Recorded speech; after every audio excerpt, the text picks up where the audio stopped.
Project Fire Buddies Gala set up right now. I'm going to get you guys all set up here. Sorry for the shaky screen. Woo.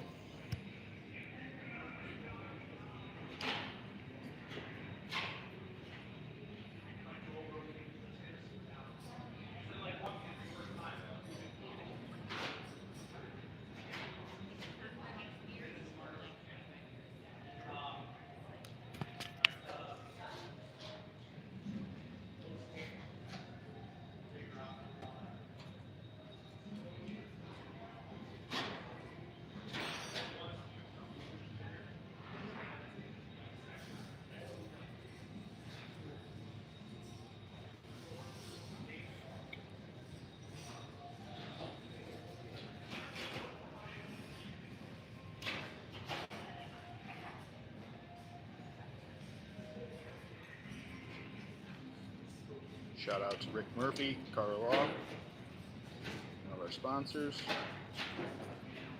All right, guys, we'll be with you momentarily.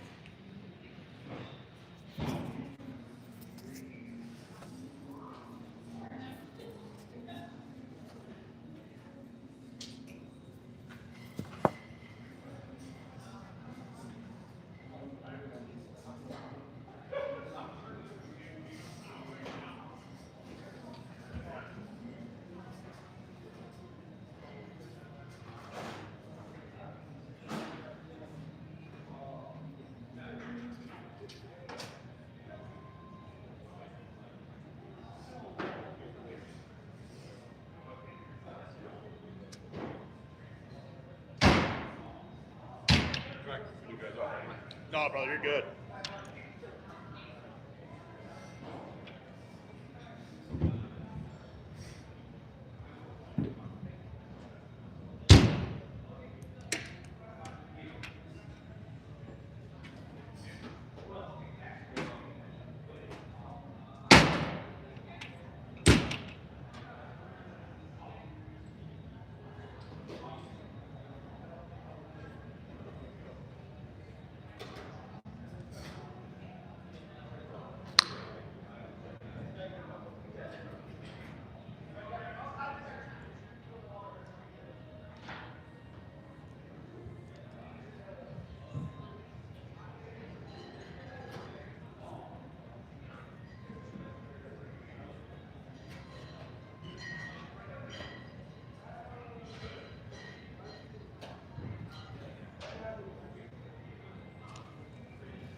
Welcome in, you guys. We're just getting set up, and we'll have a few guests on here in a moment. We are at the Project Fire Buddies Gala set up here in Tinley Park.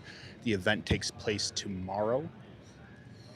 We're going to interview a few firefighters, whoever else comes our way. Please do us a favor. If you have any questions, please throw it in the chat, you guys. We want to hear what you guys have to say. We'll be with you guys momentarily.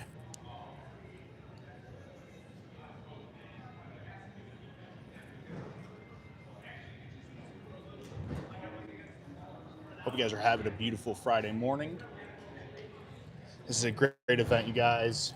Project Fire Buddies is one of the top run organizations, non-for-profits for firefighter ran. They do a lot of good stuff, you guys. They do a lot of good stuff for the kids. Who usually have terminal illnesses or are sick, cancer, all that stuff. Project Fire Buddies, they get assigned a buddy, a firefighter. It's very passionate. If you guys ever watch Kurt DeGroot's episode, I believe it's episode 21 on Beyond the Dispatch. Fantastic episodes. Definitely one of my favorites, you guys. Kurt is a phenomenal dude. Phenomenal. Heart of gold. And the organization that he started, it just has blown up, and it's such a great organization. They do such great work for families in the Chicagoland area, but not even just the Chicagoland area, but across the country. It's truly moving and inspirational. Check them out at projectfirebuddies.com. If you guys want to buy some t-shirts from them, it's they have a whole swag department, you guys. The profits go to help support the organization. They're able to get these kids like concerts to Morgan Wallen or Taylor Swift, or fly them out to Disney World, and give these kids some hope.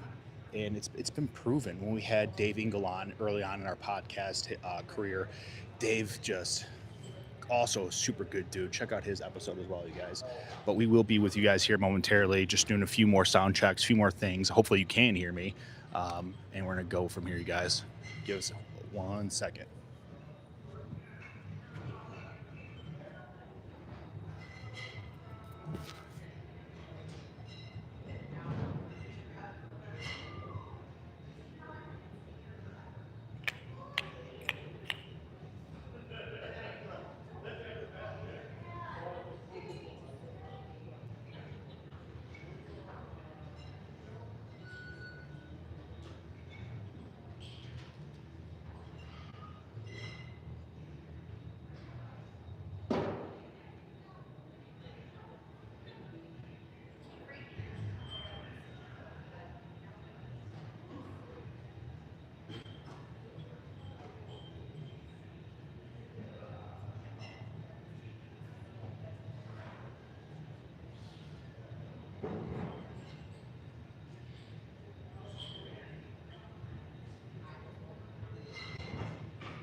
Send me the link?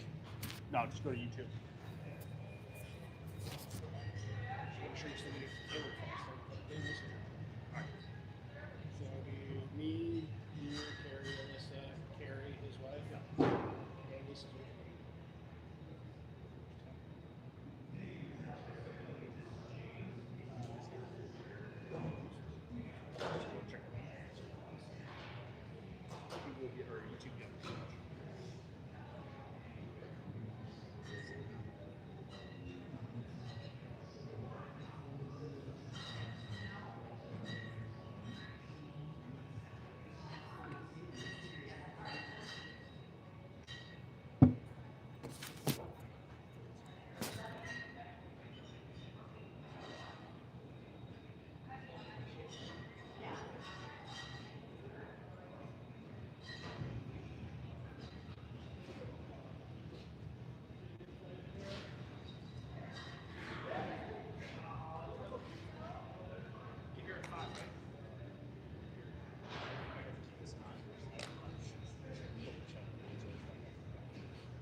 People are saying hi. You don't really try to respond to them? No, you don't have to respond.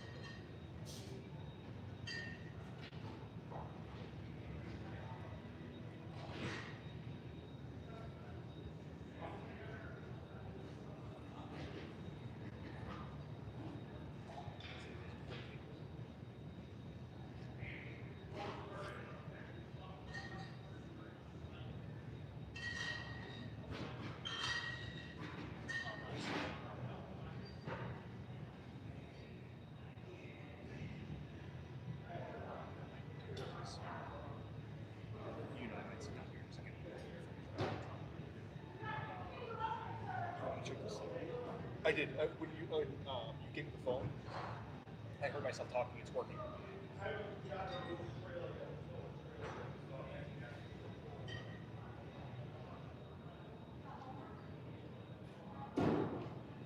Hey, do you want to try to go long ways?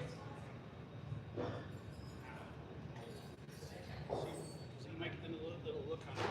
Yeah.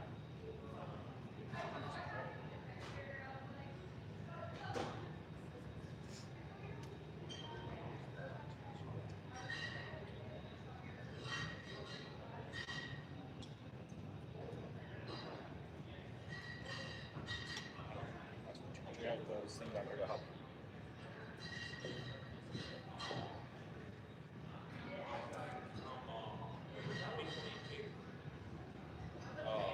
Wherever they could give me. I'm pretty sure they did. Alright, might be just with me right now.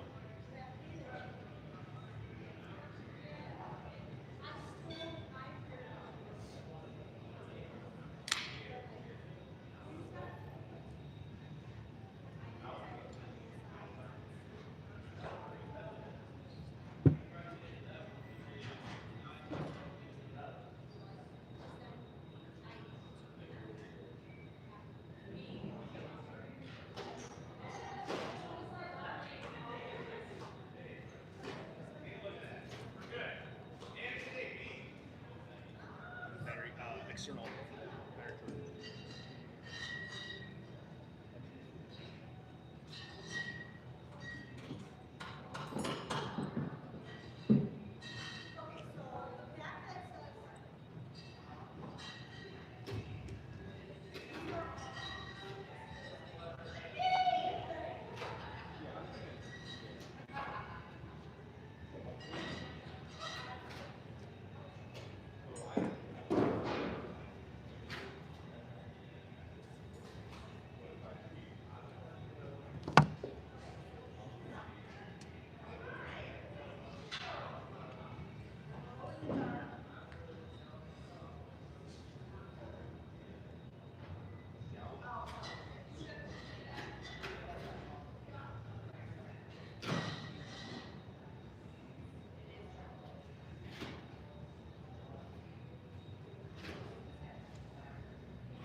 Are you looking over there?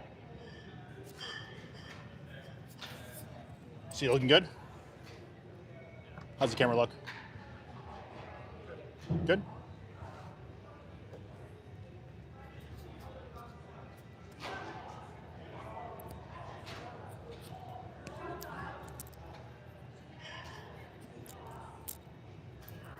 Where's that?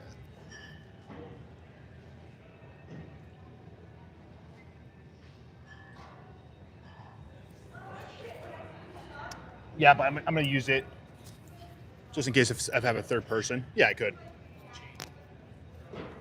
What's that?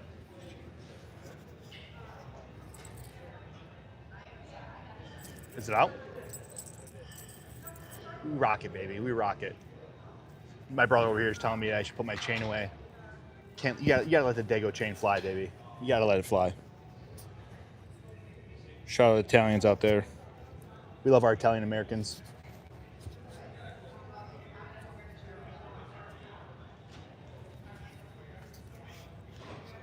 All right, guys, just like I said before, we are at the Project Fire Buddies Gala here in Tinley Park, Illinois. The gala is going to be starting tomorrow. Great organization, Project Fire Buddies. They do a lot of great stuff for the kids. This podcast is going to be brought to you by Murphy Carter Law. If you guys can see behind me, we got the logo for Rick Murphy as well. How's it going, guys? Living it, living it. Ooh.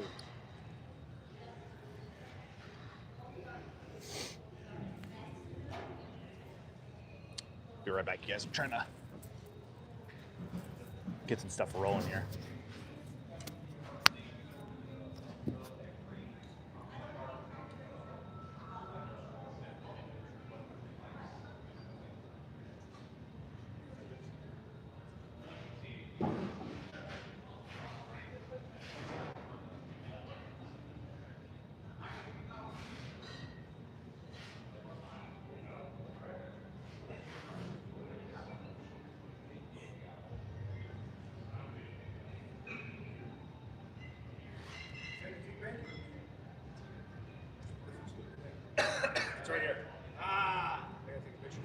It's good.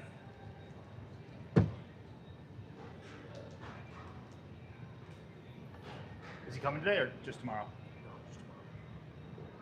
What makes too much money? No, that dude. Was this Sprinkle Fritters you were with? Yeah. Yeah, I'm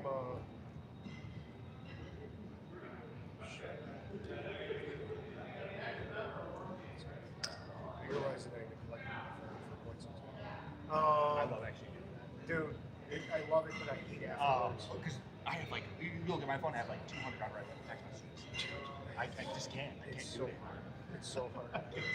So hard. Kelly and I, so our Yeah. corporate sponsor, they send me out to speak at a Fire Chiefs International Conference Yeah. that they host in Islamorada in January. Dude, it sucks staring at the ocean. Oh, Dude, yeah. it sucks so bad. So they put us. You're not recording, are you? We are so West. Yes. The mic's in the floor.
always say is we always say mission first.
Dude, take your time. Take your time.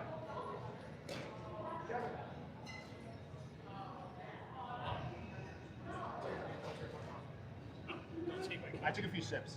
It's okay. I don't want burpees at all. Want to take a seat, brother? Yeah, sure. Cool. Ah, man. So you can mic it, you could clip it, it's got a magnet, or you can just hold it, whatever you want to do. All right. You hold yours. I don't want to be like well, doing here's the opposite of you. Hey, Kev, here's the thing, dude. Like, this is my first time doing it remote and live. Usually I have a studio, so we have like headphones on and the mic, so this is new for me, bro. Cool. Awesome. It's new for me. It's new. Well, it's kind of new for me too. So. And you got thrown right into it, too. He does that to me all the time. Oh, does he? Doesn't bother me though. Nice, dude. So you're a firefighter with what department? Palos Park, Illinois. Palos Park? Yeah. Dude, I had a buddy, in Palos. He was a cop, though. Scrobot? Does that ring a bell to you? There's Palos Heights and North Palos as well. Right. So Okay. he may have been in Palos Hills or Palos Heights or one or the other. We're just Palos, is what I always say. Yeah, he left and he went over to Romeoville. That guy. Good, Oh, nice. good dude. But like, I went to the police academy with him. He went to, Yeah. I think it was like Bedford Park or I don't know, it was somewhere over there by Maywood. Okay. And he left there and went to Palos and then left Palos and went to my police department. Well, I'm not even there anymore, but Yeah. Romeoville. So Sure. So you were a firefighter with Palos. How long you been there, man? I've been there for I started my 13th year on January 1st. 13th year. Yeah, Holy I'm getting crap. old, man. Dude, it goes by fast though, It does. man. It does. It's been a fun ride, but 13 years and I've done a lot of things, but this is obviously the most my favorite thing I've done in the fire service. Oh man, I talk about this all the time. Like we have a FOP. It's not like our union, but in Romeoville we started our own FOP, the Lodge, and we did all this stuff like Cops and Kids, where we bring these kids to, like Walmart and we buy them gifts, and the look on their fucking face, man, is just it's priceless. It really is, because you're giving these kids something that they don't have during a time where everyone should have something. Of course. And when these kids are like, "Hey, can I get something for my mom?" Absolutely, we can get something for your mom. Absolutely. So when did you join Project Fire Buddies? It was right around 2019, 2020-ish. Okay. God, I should know this stuff better, but it's been, it seems like it was yesterday, man. I remember does. my first phone call with Jeff, who was part of the second chapter to join up. Okay. I used to do a lot of other charitable work for other organizations, and he's like, "Hey, we're doing this thing. It's going to be big. You want in?" And I was like, "Yeah, sure. What's up?" And then he told me about Project Fire Buddies, and now here we are 5-6 years later. Yeah. 14 different states. We've had over 900, I think, chapter members total. Yeah. Dude, it's insane. Dude, it's such a good organization, and I talk about Project Fire Buddies all the time. I had Kurt on the podcast, and when he was just talking about it, you can just see the passion in his voice and in his face that he truly cares about this organization and making it what it is today. And we couldn't have done it without all of you guys. And I've seen you guys around. I think you guys have a buddy in my neighborhood in New Lenox. Okay. And that little kid, every time he sees you guys, just his face lights up, man. And that's how Kurt says, like, how do you buy hope? Like, how do you get more good days? And you guys are doing it day in, day out. What's your favorite part about being with Project Fire Buddies?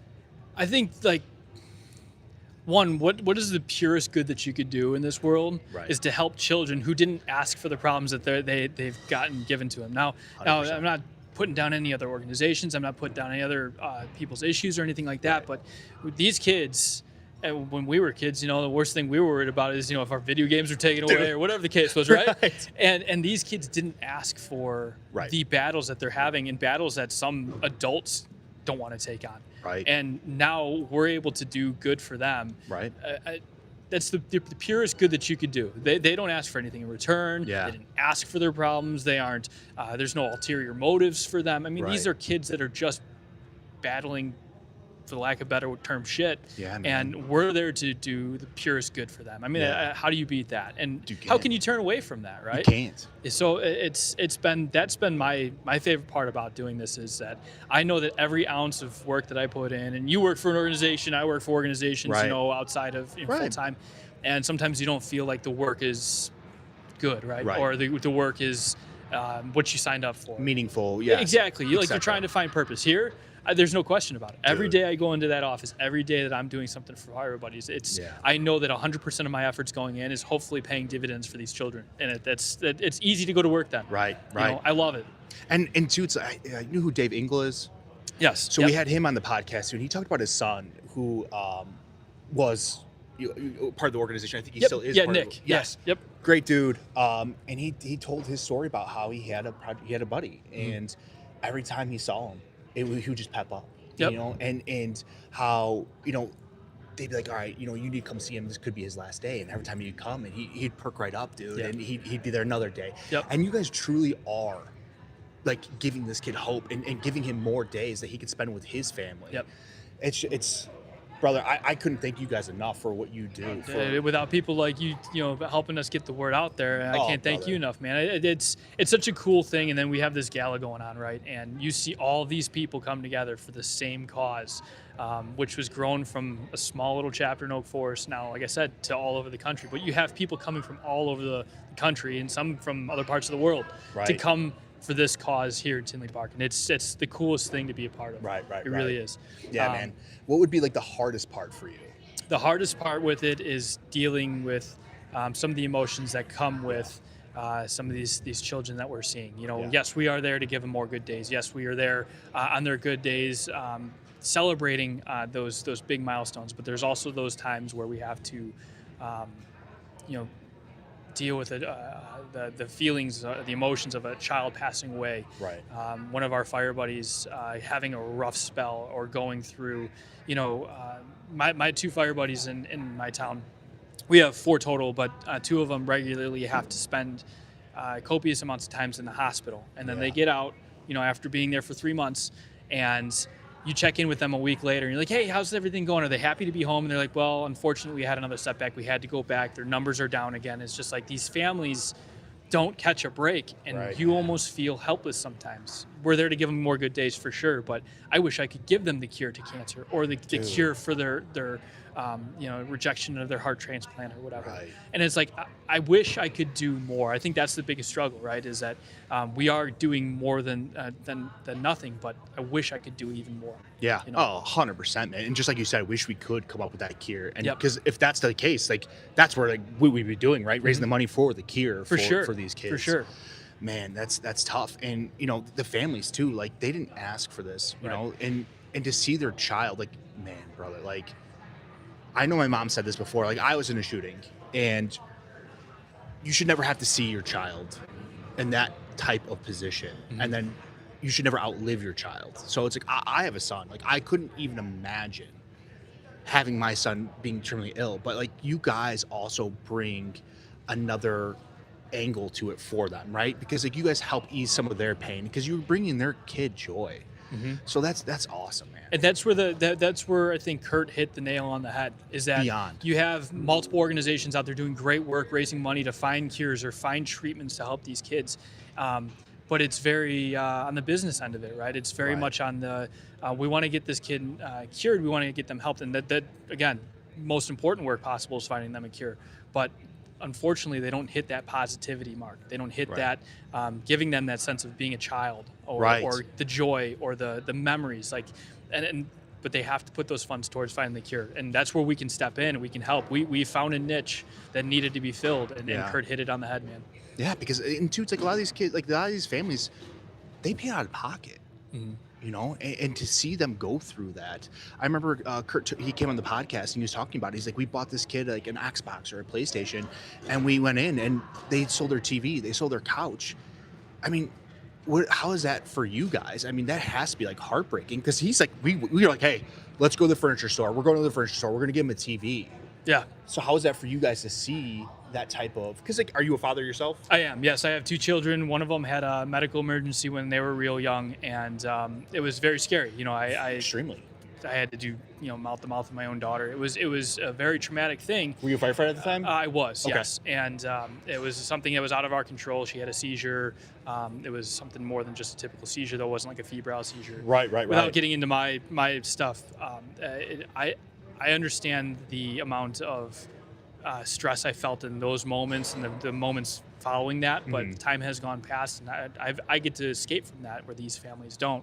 So when we can show up to their house and a kid wants a PlayStation, but like you said, maybe they don't have a couch there, or they don't have, the families can't afford that kind of stuff. Yeah. They can't.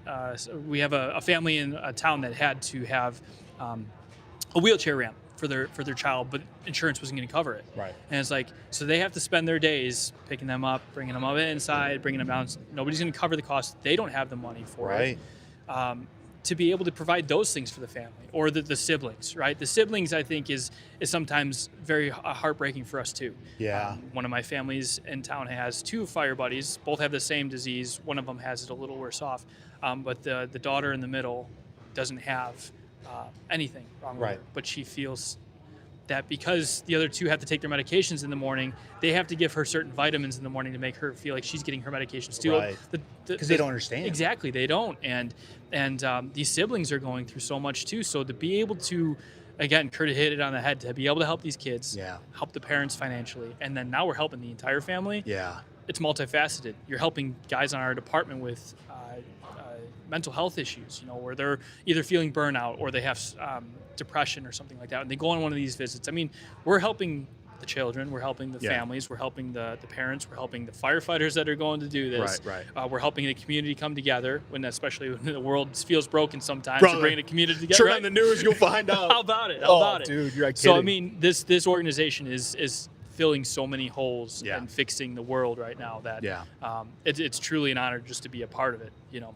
Oh, beyond be a part of a cog in that wheel of making this organization 100% fix the world, you know, one small visit at a time. Because I know Kurt was saying like there's fire departments out in like Canada that want to get involved, and in Mexico or even Germany. Like, how does that feel that you have Project Fire Buddies possibly going like worldwide? It's scary. It's overwhelming. Right. It's exciting. I think more than anything. You know, I'm just a fireman with a high school education, man. So like being my current title is Chief Personnel Officer. I handle all of the personnel, HR, operational stuff with Project Fire Buddies. With Fire Buddies, okay. Yeah. So I handle a lot of it's very business side of stuff. Right. It's getting the firemen to do their jobs, helping the chapters operate. It's, right. So you know, to me, it's scary and overwhelming because that puts me in charge of. You know, like I said, we have 165 active chapters right now, which, you know, if they all have 3 board members and multiple other volunteers and stuff, you're talking about 900 people that I got to try and figure out how to manage, how to operate with. So it's scary. It's overwhelming. Again, coming from a very small background, blue collar family with high school education and stuff. But it's such a cool challenge. You know, in the fire service, I've spent a lot of time doing different classes and doing different things to continuously challenge myself in my career. And now this is just a completely different challenge. I mean, I don't know anything about computers, but I had to help build an app for our operation. And it's like, how was that, bro? How is learning how to build an app? I mean, I tried to do it with crayons and napkins, you know, like that's just my style. That's about all I know. But now I'm whipping through keyboards and showing, you know, Google Drives and all that kind of stuff. But it's if you take the mentality of a fireman, all right, and they learn their job, they perfect it by trials and tribulations and trial and error and all that kind of stuff. And you take that same mentality and you apply it to any one of these facets of this organization, you can learn it, you can master it, and you can actually become just grow as a human being. So again, like I said, this organization is multifaceted in the fact that our own employees are growing as human beings too, which is, Brother. again, how do you beat that? You can't, man. And it's like, honestly and truthfully, when I used to do this stuff, it was like more of a selfish thing to me, because it's like I got so much out of it. Mm-hmm. And I'm sure it's probably the same for you guys. Like you get a lot out of it. So you're feeding your soul is what you're doing, Yep. and it brings joy to your life in a different aspect. Yes, the children are, they're sick and all that stuff, but you're giving them hope, and that's like the most important part. Yeah, you can't recreate that. You can't put a tangible amount of money on that. You can't. No. Finding purpose in life in general. Getting into the whole Christian Catholic side of it. Yeah. Finding purpose in life for people is what I think a lot of the society struggles with right now. Beyond, man. Because what do? We're scrolling on our phones. We go on social media, and you're getting this like cheap dopamine dump all the time. Yep. And this right here, this is what it's all about. Yeah. Screw social media, screw Instagram, so screw the news and all the, like you said, all the bullshit that's going on now. This is where it's at. It's the sustainable thing. You use the perfect analogy, right? It's that quick high, that quick dopamine dump that people are trying to fill their soul with, but it's such a short-lived thing. Yeah. You do something like this, you volunteer, you help a kid, you become part of the organization, you volunteer, whatever it is. It's a very sustainable, very fulfilling, and it stays. It doesn't just go away. It doesn't. The quick high's over, and it's like now you're on a downward spiral. No, this stays. This stays. Fills the soul, and it keeps you moving. I mean, again, how do you? It's the purest good you can do. How can you put a price on that? Right, and because this job, if you let it, will consume you. Like being a firefighter, being a first responder, like this will consume you. So like this is kind of like the little bit of like that light in that dark room, Yep. like, and if you let all this stuff get like a hold of you, it will consume you. But like this is like. It's in the Bible, right? Whatever. It's like, like there's like that, even the darkest room, there's light. Exactly. Even the darkest room, there's light, brother. Somebody has to be that Yes. light. And that's what we're trying to do, because again, you're dealing with the mental health, you're dealing with all that stuff.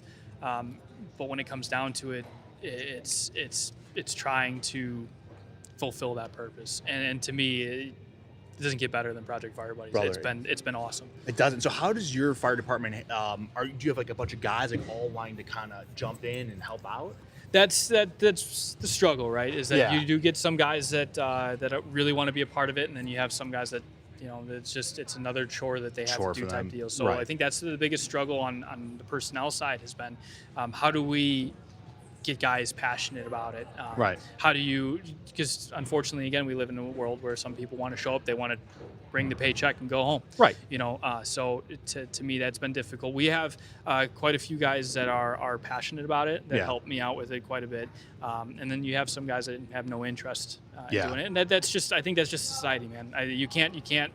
I always say you can't save all the whales, right? Like, you have to try to do the best you can. But we have a good amount of guys that help out regularly, or if they are present for it, they do a good job with it.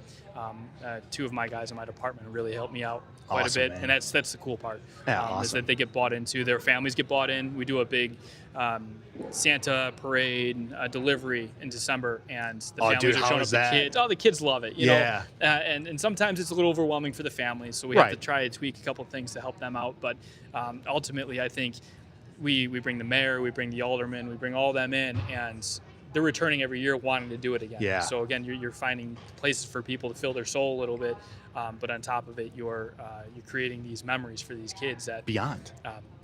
I show up and they come up and hug me like I'm their, like a family member, an uncle, or Right. How's that feel for you, man? That's cool. That part I think is one of the coolest parts about it, is that I show up with a big present and they don't even care about the present. They show up because they're happy to see me. And like I think that's the goal of Fire Buddies too, is that Kurt always says, yes, it's about the gifts, it's about the deliveries, but it's about the relationships you're creating with these families. Right, because you're just dropping the gifts off. Yep. No, we're hanging out. You're hanging out, like playing Xbox and whatever they want to do. So Yep. like how is like those interactions for you personally? Personally, that I have one that stands out from this year. It's something we never did before. I didn't show up with a gift. I showed up with a cookie cake, I think, and balloons. But Listen, I showed cookie up. cakes are awesome. How about it, right? I mean, every once in a while, awesome, I can have a whole one by myself. Oh, dude, me too. But I showed up to her school. And I talked to the school beforehand. Yeah. It was her birthday. She had spent a lot of time in the hospital prior to, and showed up just to the school with cookie cake and balloons. And she tells me that was her favorite visit of all the ones. I brought her gifts about all the. She doesn't care about that stuff. And I showed up. I put my bunker pants on. Yeah, and the hero shit. People talk about. But all of her friends saw me sitting at the lunch table with her. I went out and played recess tag or whatever it was with her.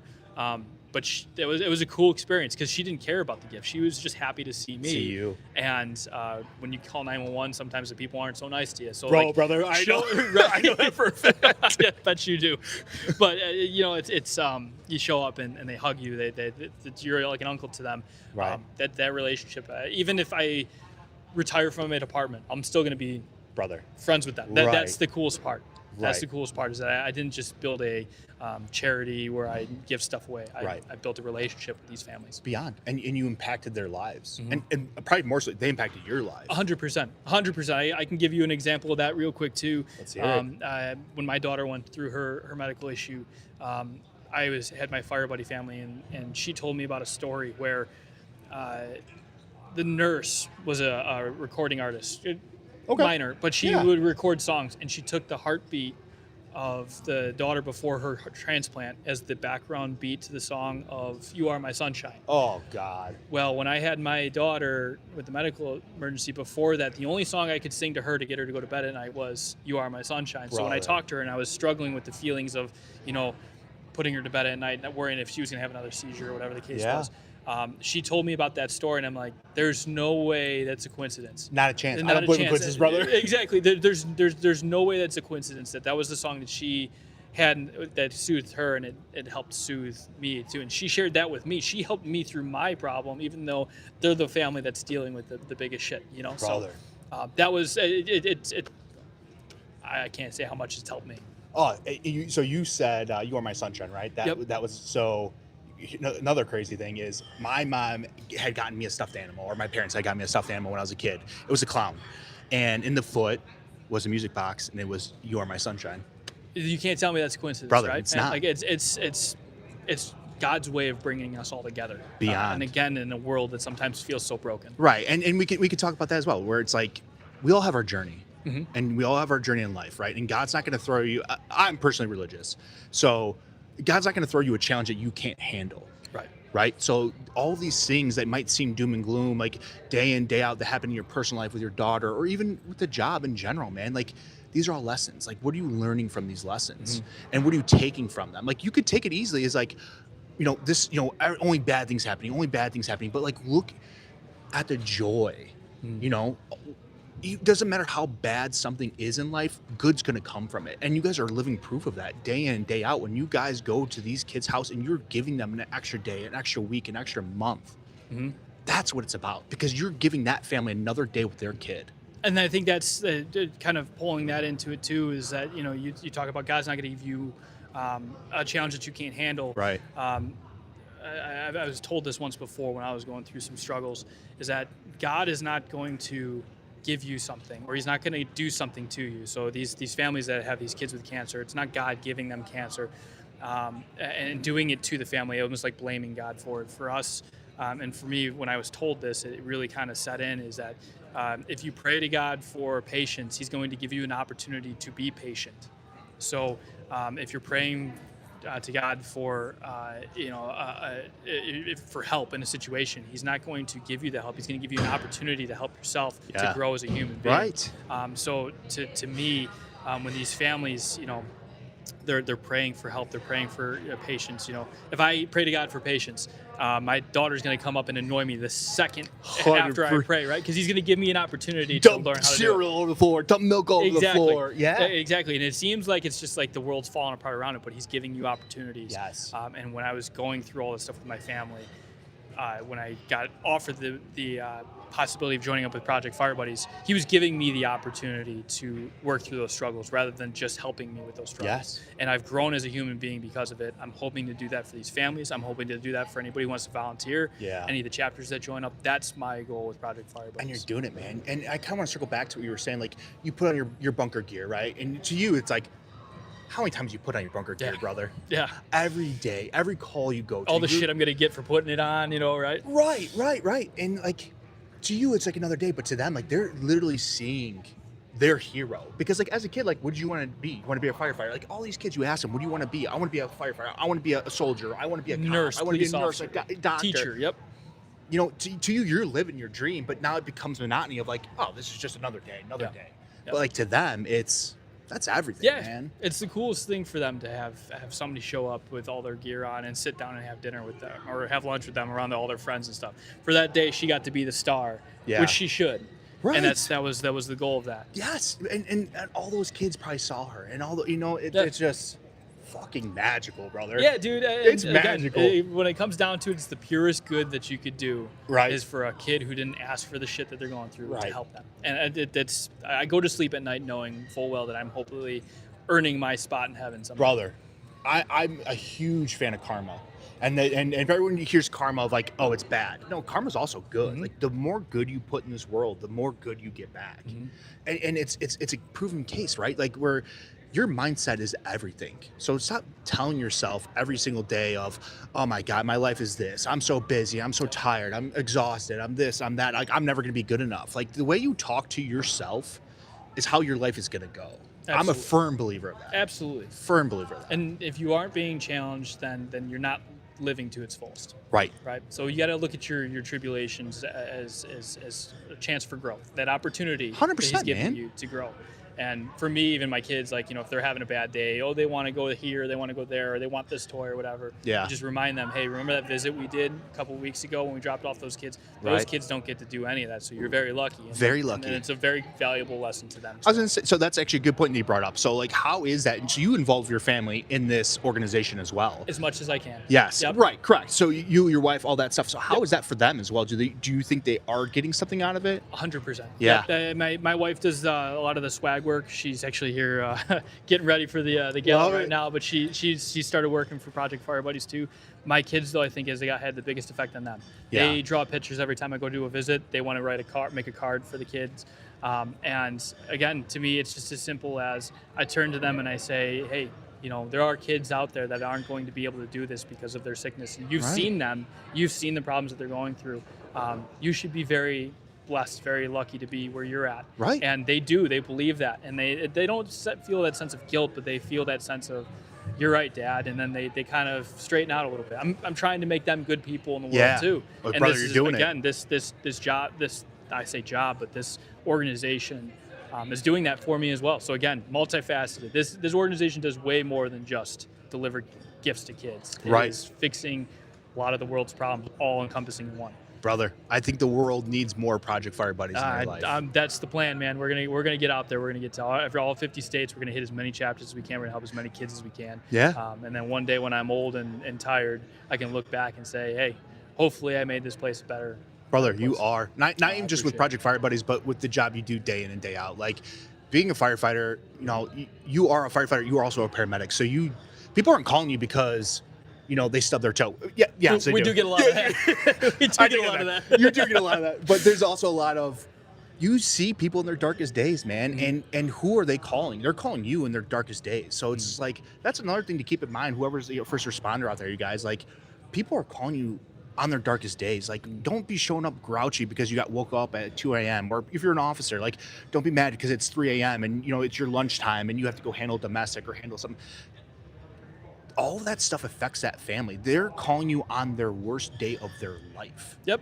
And for those guys that feel burnt out because of it, you're poisoning yourself with those feelings of burnout and everything else. Well, I have the antidote for you, and it's joining something like this, doing something 100%. like this, because it truly offloads some of that poison Beyond. to be able to put some good back in the world, and it's the best way to do it. Absolutely, brother. Well, I appreciate you coming on. Thank you very much for having me, man. This has been a great conversation. Dude, it's great. You're a good dude. Anything you wanna say before you take off? No, man, I appreciate you guys being here. Thanks for coming remote. I think that this is a fantastic way to do it. We get to hang out in front of the Project Fire Buddies engine here. And I asked him, hey, where can I set up? He's like, hey, where you want? I'm like, oh, right in front of the fire truck. That's where I want to be. We're all little kids when it comes to that. Yeah. But man, no, I appreciate you coming out. And brother, thank you very much. Honor's all mine, man. And I appreciate for what you do. Seriously, man, I do appreciate what you do. at your job and then also here. Well, like I said, we can't do this without having people like you guys come out here and help us spread the word and put us out there. We don't have the ability sometimes to do this. So Right. you guys are a part of the team, and we appreciate you for doing Brother, that. happy to be here, man. All right. Get All right. Thanks, buddy. Thank you. All right, who's up next? Get on over here, big guy. Thanks again, man. Dude, Appreciate brother, thank you. Probably easier to clip it on your neck. Clip it on? Yeah. Probably easier. Or you could probably just put, there's a magnet so you can take it off. Yeah. Probably easier that way.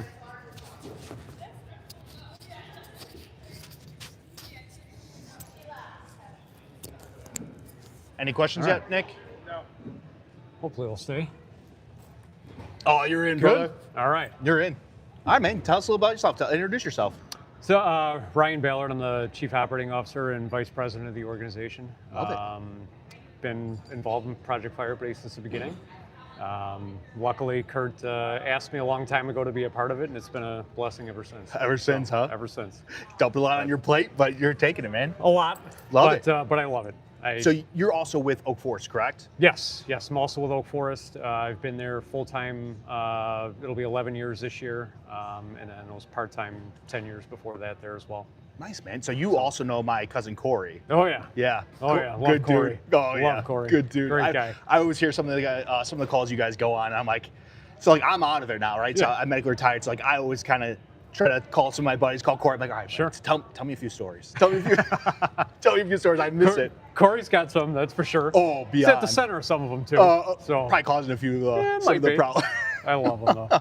Love them. Oh man, but there's honestly and truthfully like fire departments, you guys do have a great brotherhood too. So We do. you know, and you guys spend a lot of time together. Like you guys, your shifts are 24 on, right? Yeah. So two, 1 on, 2 off, right? Is Yep. that you guys Mhm. swings? Yeah. Yep. So you spend a lot of time with each other, like We do. the whole day, the whole night, do. dinner, breakfast, Yep. lunch. Everything. Oh, Everything. man. And then with Kurt, it's 24 hours there, and then we spend every other waking moment here, at Fire Buddies. So, but yeah, man, it's a family. That's that whole atmosphere. I mean, That's what it's all about. you guys do have that in the law Yes, enforcement world. kind of, but, yes. It's different with us because we're literally living with Living. each other for 24 hours at a time. Yep. So, but it's very much like a family. Yeah, because I was in the Coast Guard, and I was stationed on the south side of Chicago, Cal Park. Oh yeah. Okay. And we would do almost the same shit, but it would be 2 on, 2 off, or sliding weekends. So like half the year I spent with all the guys at the station, and you develop like a brotherhood. Like I still talk to my one buddy Kellen. I was only there like a year when he was there, and he moved to Florida. We're best friends, man. Like Yep. he became a cop down in Florida, Pinellas County. He was a canine handler, all that stuff, Yeah. and we still keep in touch, man, because that relationship you built. Because, bro, like when you go into a fire like that, who's coming to get you if you go down? Exactly. Those guys. Yep. So what made you want to become a firefighter, man? Oh God, that was. I didn't know what I wanted to do after high school. I played hockey all my life. I was like, all right, do I go and do that in college? Right. I wasn't going anywhere. Right. 100%. And I didn't know what I wanted to do. My dad was part-time with Oak Forest for I think it was 8 years or so. That's kinda cool, man. Way back in the day in the Yeah. 70s and early 80s. And he's like, well, do you like that? Was that something you want to do? I was debating on that in the military. I just wasn't sure what I wanted to do. And finally, I just took the leap and ended up getting into the fire academy in 2005. Okay. And the rest is history. How So- was that like working for the same department your dad did? It's cool. Yeah. I mean, like I said, he was only part-time there. Right, but you still know, cool. It was still cool because Yeah. we have this big like placard type thing downstairs, and it's got all, especially back then, they put everybody up there. Right. And then what years of service they had, whether you're full-time or part-time, and then it's cool to see his placard on there, and then mine placards on there now, and Brother. it's really cool. Yeah. So Really cool. you're married, wife, kids? Yeah, married. Jill's walking around here somewhere, setting up, and 2 kids. Oh, nice, Yeah. man. Nice. And I'm sure that's pretty cool for them too, to kind of, for them as their dad's a firefighter. But at probably the same time, it's probably no different for them because that's all they ever known, right? Yeah, that's all they ever known. I mean, to me, it's, some people sit here and say, oh, you guys are heroes and this and that. I mean, to me, it's just a job. You're Like, doing it's your a job. blue collar. We're laborers. That's what we are. Right. We're just doing a job. Right. I mean, the real heroes of these these kids that right. we're lucky and blessed enough to represent. But 100%. those are the real heroes in every But community. to them, you guys are heroes, and that's and that's very important, man. So like let's dive into Project Fire Buddies, brother. Sure. Like, so Kurt got you into it, Yeah. right? How was you? Do you remember your first experience with I do. a fire buddy? Yeah. How was that? It's amazing. Yeah. It doesn't get old. Right. It's the same.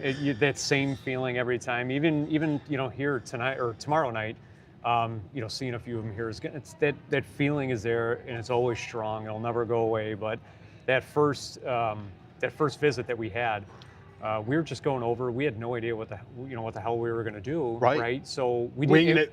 Yeah, and it was before it even had a name. Right. So we go down there and we were just going to go and play air hockey, with this kid, and we had no idea what to expect. I didn't know what to say. Just kind of stood there. We were playing air hockey a little bit, and but just seeing that kid smile, I remember it to this day, and it was amazing, absolutely amazing. And that's what we tell every new chapter that comes on. It's like you can talk about it. You can we can puff it up as much as we want, and obviously I can talk about the organization for days, but until they do that first visit, and then afterwards they come back and are like, it was everything you said it was, and more. Yeah, and it keeps you coming back. And we were just talking about Kevin. I was like, dude, that's like food for the soul, man. It is. It really is. It is. There's so much darkness in this world right now, and it's beautiful to be able to be part of something that's creating light. Right. When there's not so much light in this world right now. No, brother, it's dark. It's dark right now. It is, right? And being law enforcement for Right. the years that you were in it, and with us being in the fire service, we unfortunately see the dark side of humanity. Right. All the time. We deal with someone told me, it was like, we deal with like what, 8% or 7% of the population, 99% of the time, and that jades 100%. you. It does jade you, and if you let it, it will. Yeah. So seeing Project Buddy, so you started at the foundation. Like, how is it seeing it from then till now? How is that for you? It's incredible. Right.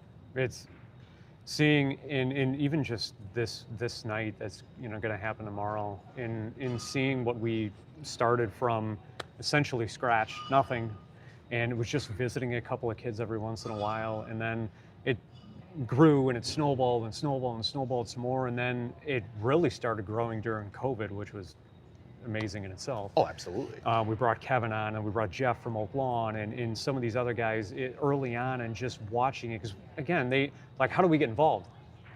I don't know, man. Let's call you a chapter and let's see what happens. Right. Roll dice. Yeah. Yeah. And then we were like, okay. And then it just grew and grew and grew, and now we have 170 of those chapters across 15 states, and just to know that it happened right here, right, it blows me away. I mean, it's surreal for me, because we've been there since the beginning, right, and I don't think it'll never get old. Never. It is a very surreal feeling, and I, seeing what happens. I mean, thank God you'll be able to see it, tomorrow night in person. I'm excited, and it's so cool. Yeah. It is such a cool thing to be in this room, to see all these families, all these people here supporting these families. It's a beautiful, beautiful thing. Dude, it really does give just the community hope as well, right? Because I feel like that also brings in the community. I mean, my brother was talking about, there was a fire buddy in Frankfurt. I think she's on your guys' Maggie. Yeah, she's right there. Right. So it's like, that's just amazing. It's so amazing. And I was telling Kev too, like we had, or I think it was telling Kev or Kurt, but we had a Project Fire Buddy down the street from my house. Yeah. And I see you guys drive up, and I'm like, man, dude, like I could imagine having my kid, being sick, and to have people out, like you guys out there that are giving them hope and giving them, that next day or that next week. It's just, it's moving, man. It really is. It is. And, especially when you have those personal connections with, some of these families. Like, I went to high school with Maggie's parents. No way. And my buddy, one of my best friends that I've had since high school, his kid was diagnosed with leukemia at one point in time. And brother. I mean, he doesn't know this, so hopefully, he's watching, but I still haven't told him this day.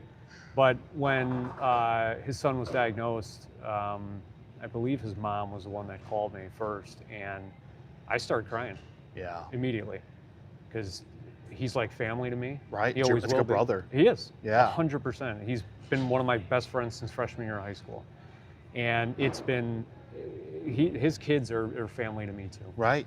And I cried, for a good 15, 20 I would minutes. have too, brother.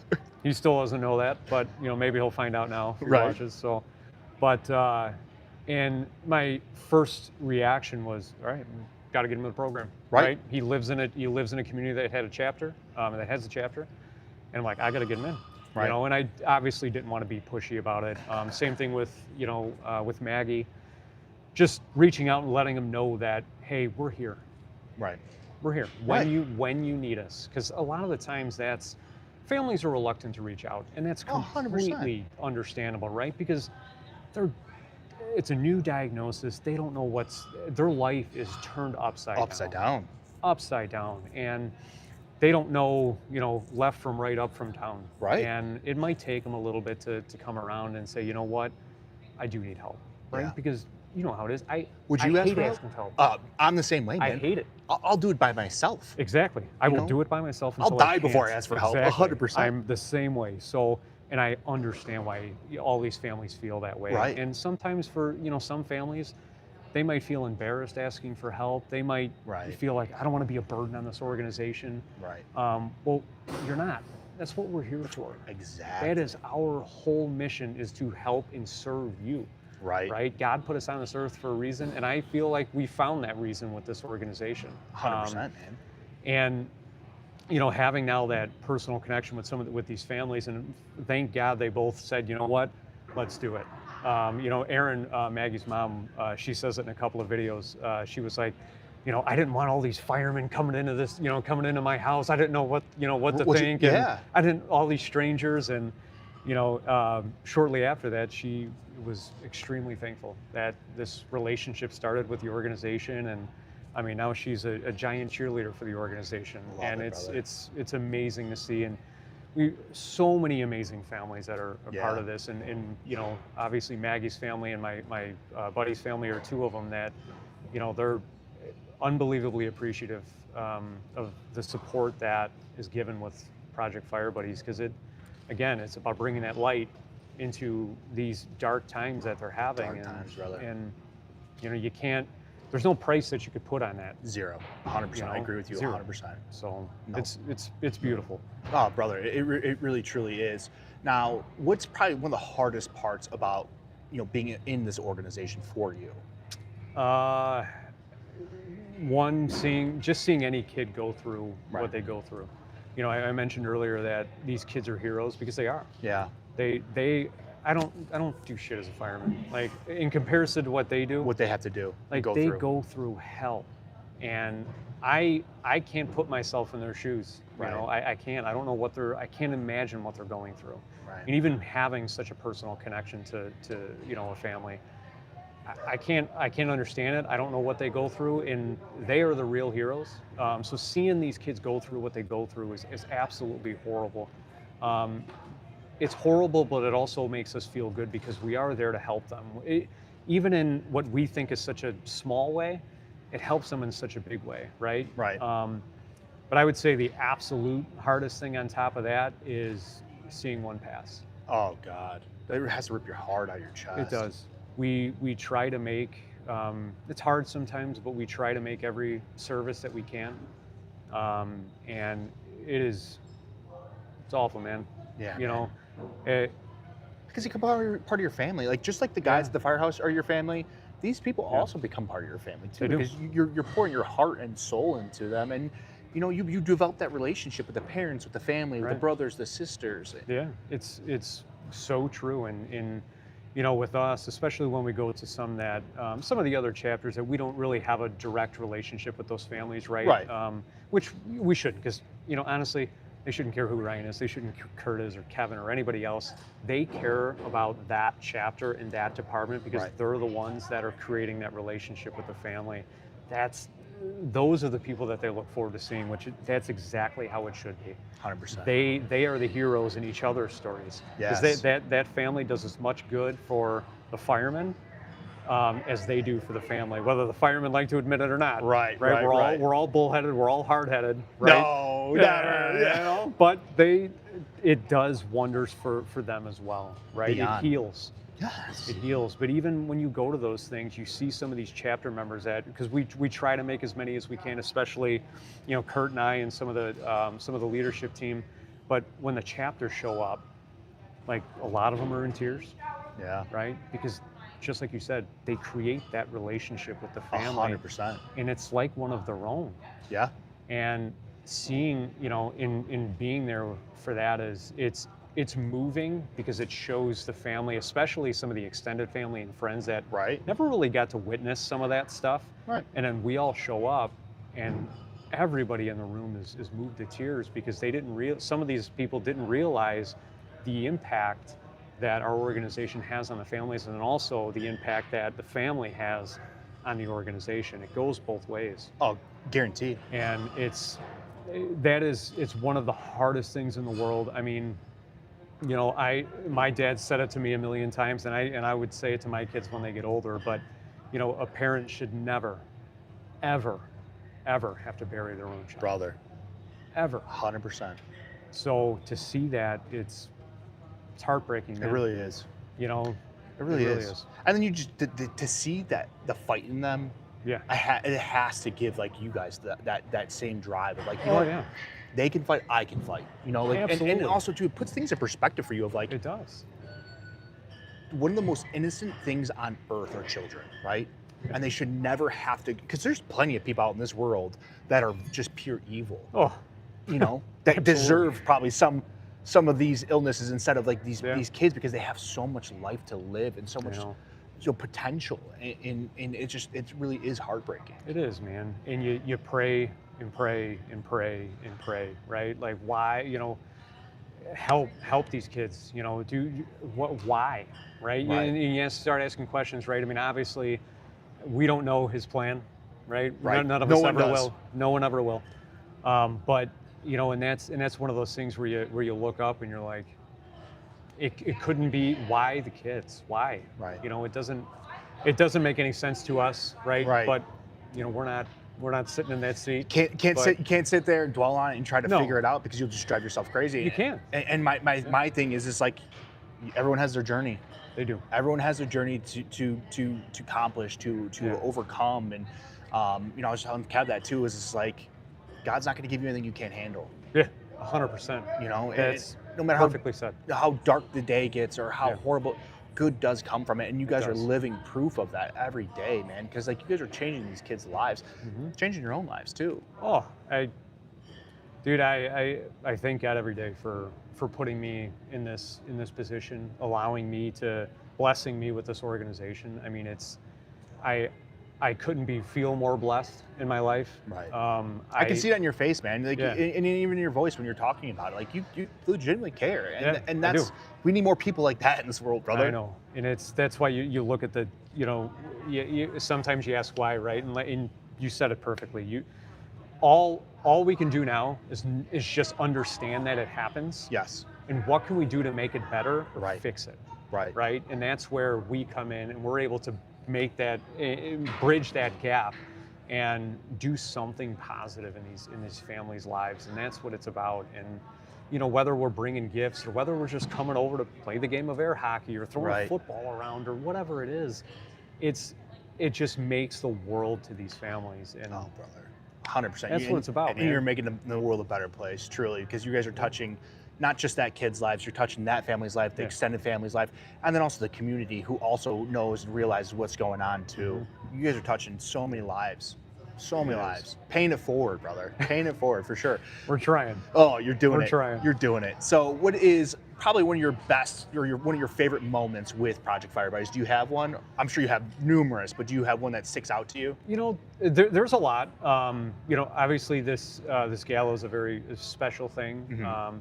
Seeing all the family, supporters, donors, chapters, just have a conglomerate of the different facets of the organization getting together under one roof, one night, and seeing everybody mingle. And Right.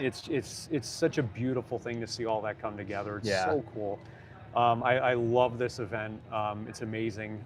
So if you're looking for tickets next year, please hop on that wagon. Where do they go for tickets? Just our website, and then we'll have the link and all that stuff together. But that being a part of deliveries, I mean, they're just amazing. Hearing some of the stories from the chapters that come in. Kurt tells one a lot about a baseball bat. I don't know if he... I remember he told in the podcast, but tell it again, please. It's a chapter came to him looking to one of the, I think he was 12 years old, the child, and I believe it was a terminal illness, if I'm getting my facts correct, but a travel baseball player, loved baseball, and wanted a new bat. Bat was like $500, right? Yeah. I know bats are expensive. I'm a hockey guy. Hockey sticks are expensive. Stupid expensive. Very expensive. Hockey sticks, and they break too, so that's they break all the time. Yeah, absolutely. So so I understand. I understand the cost thing, right? And the chapter wanted to, they came to Kurt and they said, hey, I don't know if we should buy this bat. I feel bad putting in for it. It's a lot of money, right? Right. And and Kurt had the perfect response, and he sat back and he thought about it, and he's like, get the bat. Get the bat. How can you put a price on hope? In that child's mind, that kid's going to the MLB. Right. Right? Which, God willing. Right, 100%. Right? And hopefully that bat takes him there. 100%. Right? But, how can you put a price on hope? And that instance is exactly the persona and the mantra that we have in this organization is, how can you put a price on anything that we do for these families? 100%, brother. Right?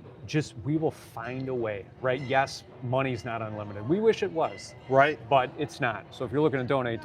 Right. So if someone does want to donate, how can they support Project Fire Buddies? Go to the website, hit the donate button in the corner, and any dollar amount helps. It really does. Absolutely. But also, if they want a T-shirt, does proceeds go also to the foundation? Yes, we have PFBswag.com? Yes, PFBswag.com. Yeah, we have the best swag in the world.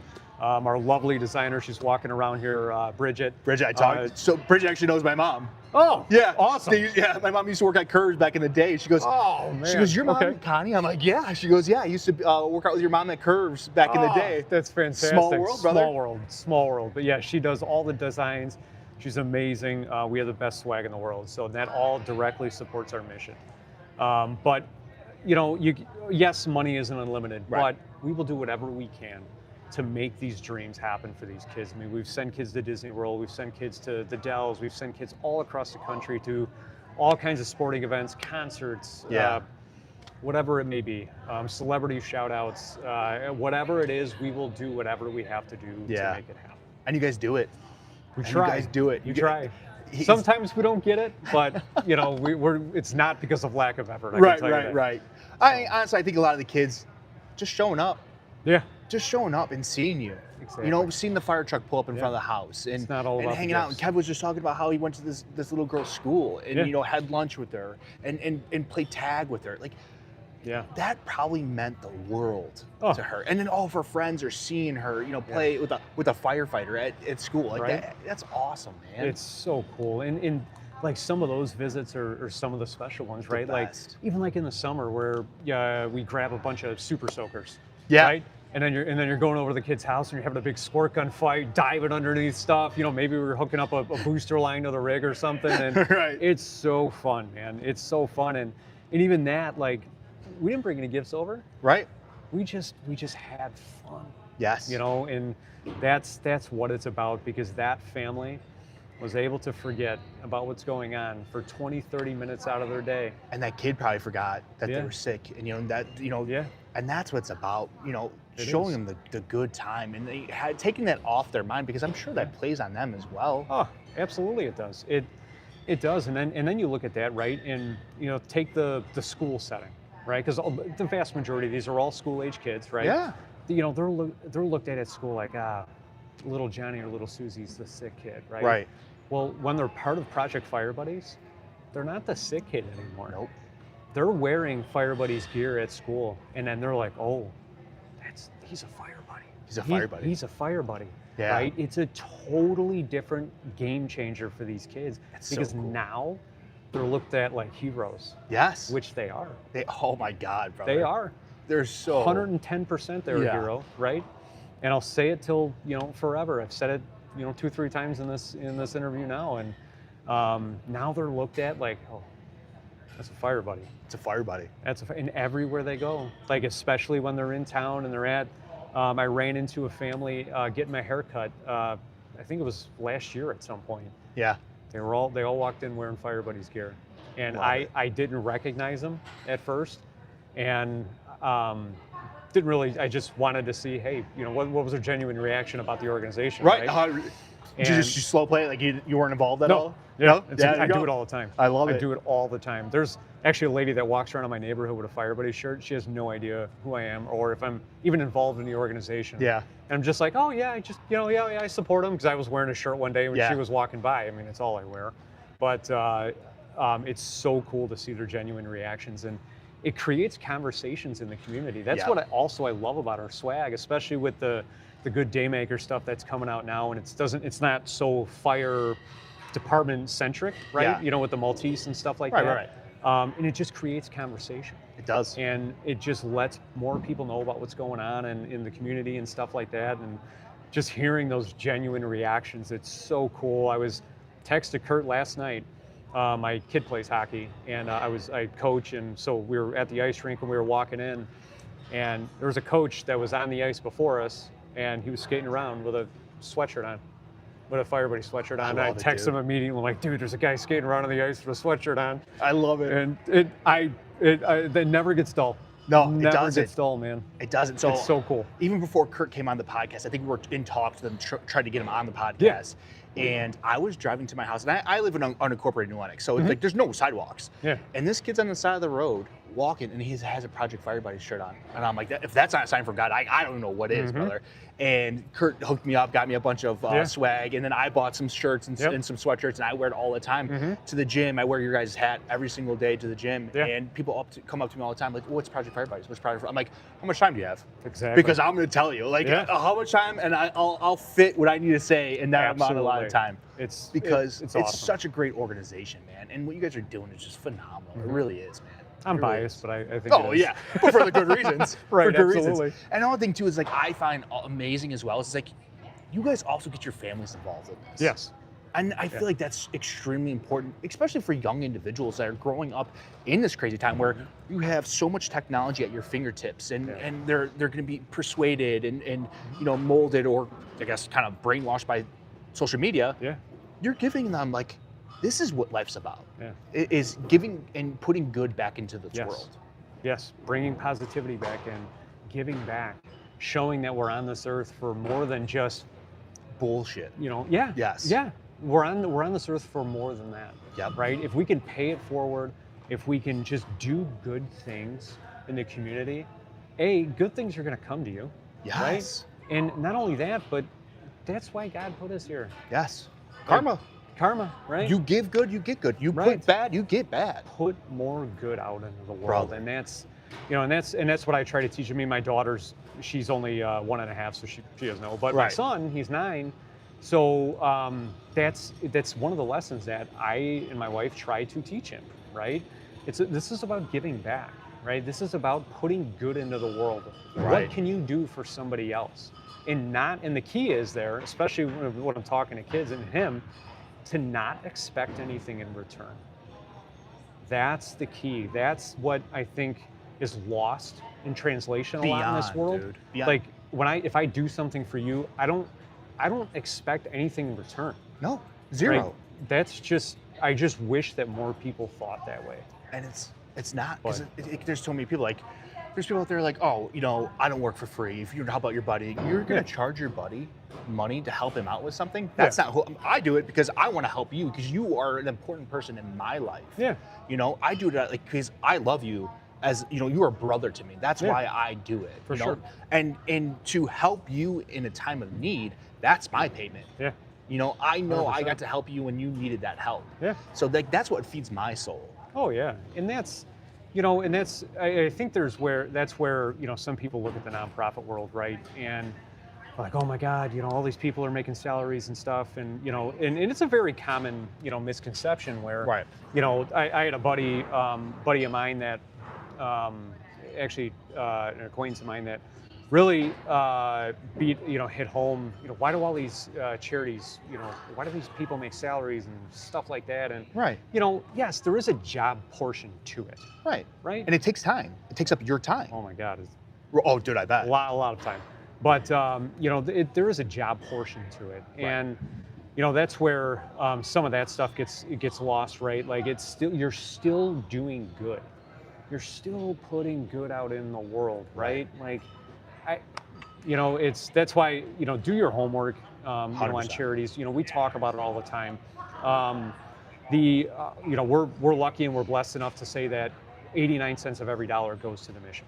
Yep. Right, we are in the top 4% of all nonprofits in the world. How many nonprofits in the can say country. that? Not Not a lot. many. No, we're in the top 4%, right? So there isn't a lot. So that's something that I preach a lot. It came up in a conversation not too long ago with a donor, where they brought up Candid, which is one of the charity like transparency things, right? Yeah, we have yeah, a platinum level of transparency with Yep. them. So we give them everything, all of our financials and all that stuff, right? Love Our it. audited financials. Because you guys aren't hiding anything. No, we're not at all, and that's why we prefer to do it that way, so that way Right. they know. And they, so all my long story, I'm beating around the bush, but Oh, you're just good, go brother. just go and do your research. Yes. Do your research on any charity that you want to support, and in us included, right? Right. Know what your money's going towards, right? Right. That's what it comes down to, and know that it's going to a good thing.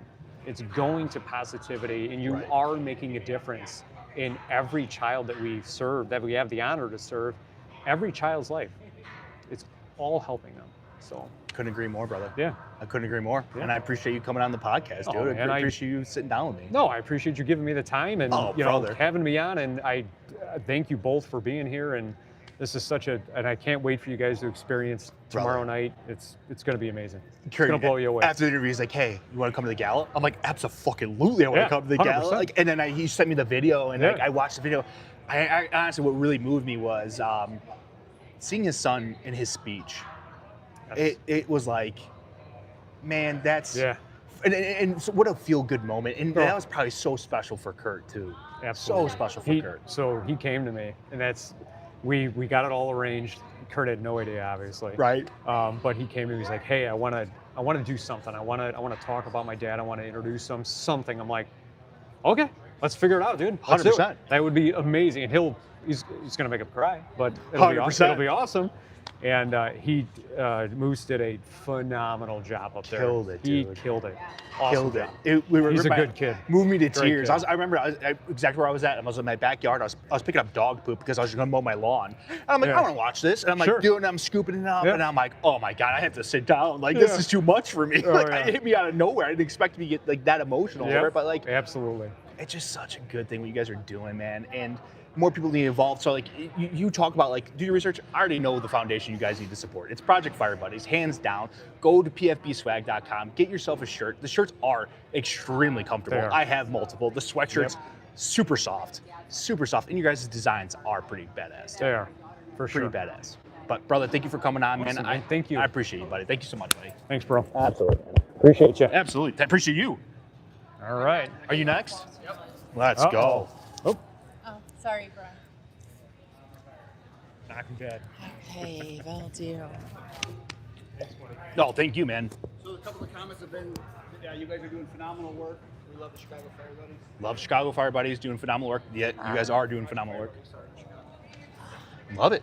So we have Mrs. DeGroot on. Hello. Go ahead and introduce yourself. Tell us a little bit about yourself. I'm Kelly DeGroot. I'm the CEO, Kurt DeGroot's wife. I proud mother of 3. Very, very proud mother of 3. And I am the director of mission operations at Project Fire Buddies. Love it. Love it. So I had the honor of having your husband on the podcast, and I said this. I said it to him on the phone the other day. I was like, "Your podcast episode was probably one of my favorite." Yeah. And he's like, "Oh no, it wasn't." I'm like, "I'm not bullshitting you, brother. Like I'm honest. It was definitely one of my favorite podcast episodes, and it moved me. It really did because I didn't know there was such a person out there that had such a good heart, and it Yeah. gives me hope for humanity. It really does, because like being a first responder, I'm sure Kurt's talked about it, and me being law enforcement, like you deal with like what, 8% of the population 99% of the time, and you become jaded. Yeah. So when I see things like this, I'm like, you know what, there is good in the world, and there still is good in the world. And the way he talked about you, the way he talked about his kids, you know, he's just a good-hearted man. And he talked about, you know, having a great job, being a sprinkler fitter, and you know, he's up on the scaffolding, and he's taking business calls for, you know, Project Fire Buddies, and he's trying to work, and he's like, I can't do this anymore, you know? And he's like, I had to leave being a pipe fitter to run this organization. Like, I'm telling you right now, I don't know one person in this world that would leave, you know, money like that to do what he's doing. Yeah. So how is it being married to Kurt DeGroot? That's gonna be my first question. He's my best friend. So we actually started off I met him when I was 14. Okay. And he was 15, and we hit it off right away. We were friends. We were actually very, very good friends for 3 years. And I liked him, he liked me, but then he had a girlfriend, I had a boyfriend, you know, that's high school drama. It's cute when you think back to it, but it was like real heavy back then, you know? Yeah, right, and right. Then, and then we ended up going to prom together. We ended up going out is what they called it in the 90s. Sorry, I don't know what they call it nowadays, but going out. Dating or going out, same thing. Going out in the 90s. Awesome music and awesome terminology. Let's go, let's go. So yeah. What was in the 90s? Green Day, Creed. Oh, yes. Stone Temple Pilots was my favorite. Pearl Jam was his. Here we go. Yeah. All good bands. I still. Did you ever see the movie Ted? Yes, I did. When he goes, when he starts singing, it's like all the vowels, like, hey, you. That's exactly what it is. I don't know if anybody watching would remember, but we used to have like tapes, and like they would have the words in it, and like especially with Eddie Vedder, you're like, what the hell was he saying? When you say tapes, like now there's kids out there who don't know what DVDs are, or CDs out there, you know. Or we plade Jackbox games with the kids, and one of the challenges on it was actually a rotary phone, and Kurt and I are like, they're like, I'm pushing the button. How do I dial this thing? Yes, it was My funny. buddy had down the street, Carrie, who does the podcast with me, he couldn't make it today, but his mom had, I would always dial home. Yes. Mom, can I stay like 10 more minutes? Yes, that's exactly. I remember those. We had one downstairs and the regular one upstairs. Oh yeah. You know, the good old days. Yes. I wish we could go back when things were simpler. Now we have cell phones. You have a supercomputer in your pocket at all times. Exactly, and you know, it's such a blessing and a curse. I actually feel bad. Kurt and I have had this conversation a million times. I feel so bad for every generation after ours. Right. Well, we graduated in '97. Right. So our generation was literally the last one that could make mistakes without being held against you in the court of law for the rest of your life. Right. Like children should be able to, 100%. And young adults should be able to. Actually, 100%. Any human should be able to. So I always tell them, I'm like, feel bad for your kids. I feel bad. So we would we were like strict on their monitor time growing up because I just found it so much more fun. We would go to the park. We'd sit there and have wiffle ball contests, boys against girls, all this stuff. 100%. We had a lake house in Indiana, and we would play wiffle ball all summer the time. long. Yeah. My dad would be involved. My uncle would be involved. We, it'd skip off the trampoline. You're diving to catch it. Yeah, the good days. Come on, the obstacle course stuff. That's the best. 100%. Yes. Or ultimate frisbee. You know, you're running, you're not even looking, and then it bounces off the house, and you bounce off the house because you're not paying attention. I played that once. I was absolutely wretched. It was not. I felt so inept. I'm like, oh wow. I'm like, I'm here for comic relief, everyone. Yes. I love it. So you and Kurt met at a young age. Yes. Went to prom together. Yes. And then what kind of transpired after that? Did you guys just kept dating or going out? We did. We actually, Kurt calls us overachievers, but I don't know if I'd call it that. I ended up pregnant with our first child when I was 18. He was 19. Okay. Overachievers. And then, we were well out of, I actually graduated high school early. So I was an early August birthday. So even if I didn't, I wasn't even going to be 18 till the following. I was like over a year out of high school. So we ended up pregnant, and then with Curtis Jr., our oldest, and then we had two more, one when I was 22 and then one when I was 26, and I'm like, okay, that's good.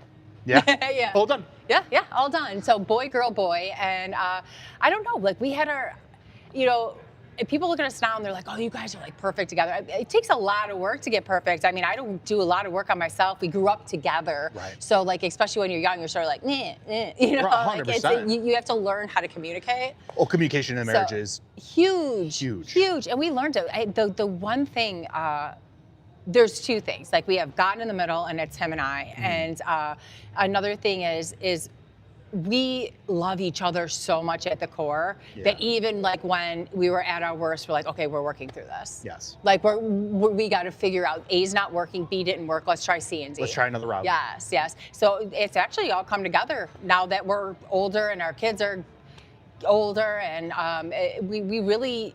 It was an evolution. Yeah. And I'm so proud of him, and he really is as good and as genuine as you see. He's a normal human being, makes mistakes like other people, but his heart is always in the right place. I'm pretty good at reading people. Yeah. With my career path, and even before that, but I always had like a good intuition on people. And like as soon as you could just hear the genuineness in his voice, and you see it in his face. Yes. And the eyes don't lie.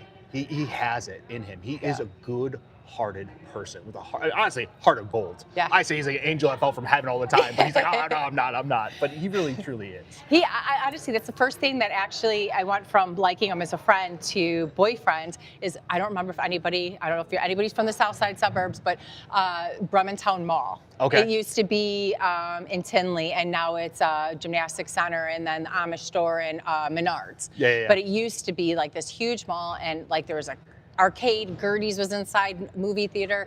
Well, all of us kids, I think I was almost going to be 16, and he was 16, almost going to be 17. We all went to the mall, carloads of us, and I saw him like just run real fast. I'm like, where's he going? And it was snowy outside, and he went to go ran to open a door for a woman who was like in a walker trying to get in by herself. And I was like, oh God, that moved me. And how old was he at the time? He was 16. Yep. So he just like naturally cared, and she's like, thank you, sweetheart. He's like, no problem. And he was like so genuine about it. And the rest of us are all like, okay, who's got quarters? Okay, can I borrow some money so we could get you? Like nobody was worried about the old lady. Like not to be mean, we were just kids. Right. That's not in your world. Yeah, it wasn't in my world. You want to go to the mall. You want to go walk around. You're self-consumed when you're 16 and a girl. God, so I started, he just wasn't. He beelined for her, and I'm like, that was hot. That was hot. I know who my man's gonna be. Yeah. And he was confident too. I really liked his confidence. He's always been very confident. So confident, and he just had a heart of gold. And I saw him with his niece when she was little. He brought her over, and he was so good. He is so good with kids too. Yeah. And it's genuine, and he's just a good human. Oh, beyond. I approve. I also approve. Yes. I also approve.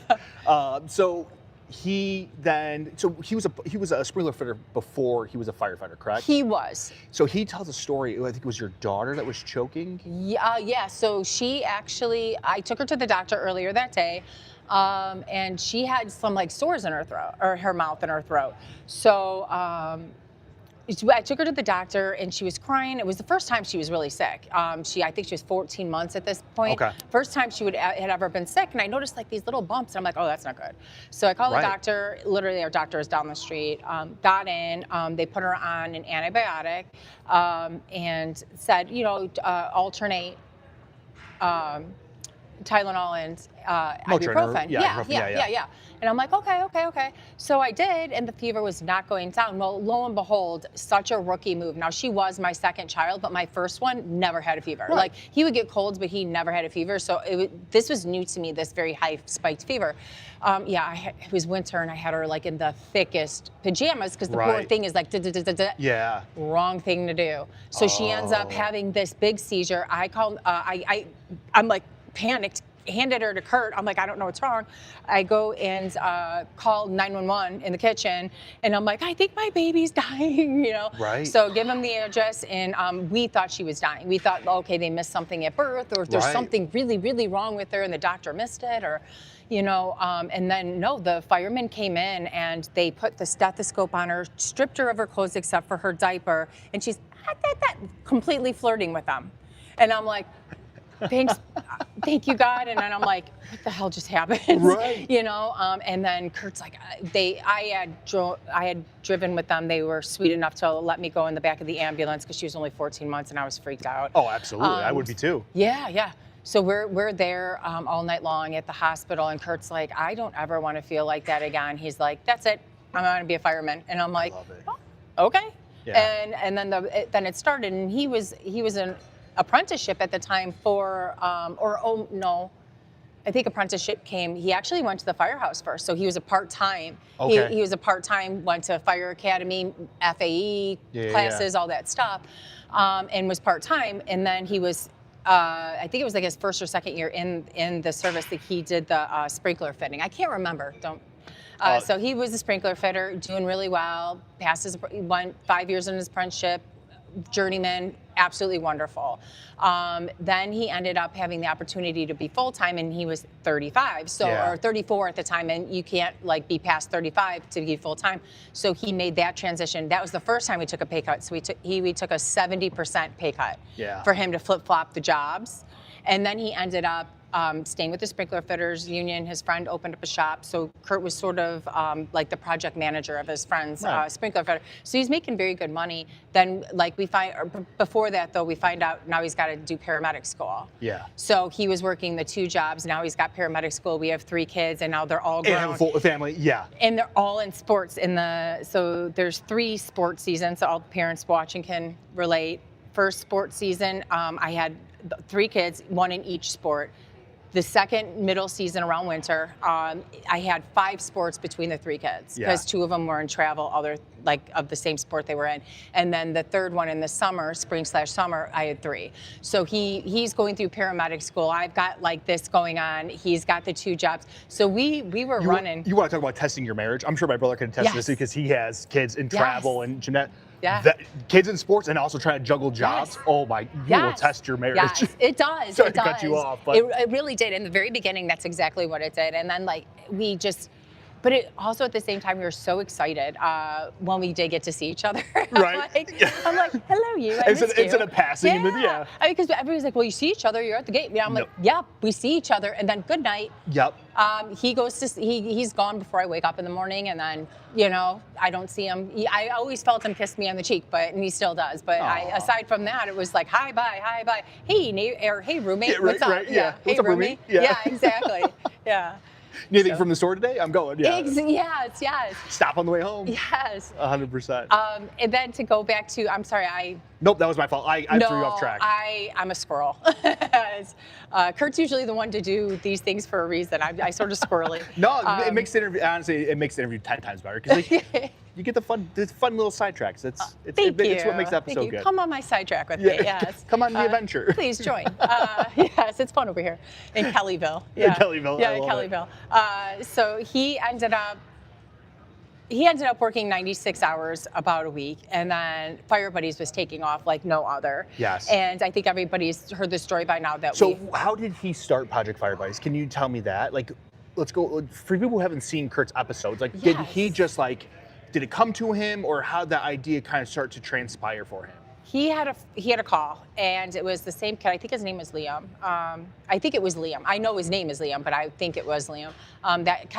They kept getting a call for him. He was in the middle of cancer treatment with high fevers and stuff, and he's like, I just wish there was more I could do. Like, he just felt so bad for the kid. Yeah. And then he just went back to the firehouse talking to some people. He's like, there has to be more we could do. And they're like, no, this is your job. This is your job, right? You got to let it go at this point. Now it's the doctor's job. We each have our job, and if you go further, it's not good for the psyche. There's nothing you can do. Kurt's like, no, I'm not talking about like. He's like, I don't know what I'm talking about yet. So then him and God molded over, and then he started. He's like, why don't we get them gifts or do this? And he actually went to his chief first to ask him if it was okay. And he was the only one who was like, well, I don't want to say only one. He was like one of a couple that said, you know what? Go ahead. Love it. I don't know if it'll work. I don't know, but I'm not going to stop you. I think that's a wonderful idea. So it transpired there. And then actually what people don't know is there was like a lot of people in our neighborhood that we knew that had sick children. So he started, I think it was Theodora. There was Theodora, Liam, Ryan. There was just a whole bunch of. There was a lot. Trying to remember their names. God, I'm surprised you named off the many you did, because like my memory's horrible. Well, so hey, hats off to you, because that was impressive. I'm just on the spot. Like if I had like 5 seconds to think about it, I'd be like, okay, it was one of Kara's friends too, and right. God, and I love her and her family, and I've known them for years, and I can't remember her name. I'm terrible. Names are not my forte. Oh, neither are mine. So there was a whole bunch, and what we would do is it was like, Kurt and I funded it for a while, and then Ryan would throw some stuff in, and then other people, they would put a boot in the middle, like some people would throw in. Then we had to go to Facebook, and then like some of the teachers that I worked with, like at St. Damien, like they donated all this stuff, and then some of the moms of the Pablo, like I think that he was the one who had the leg amputated.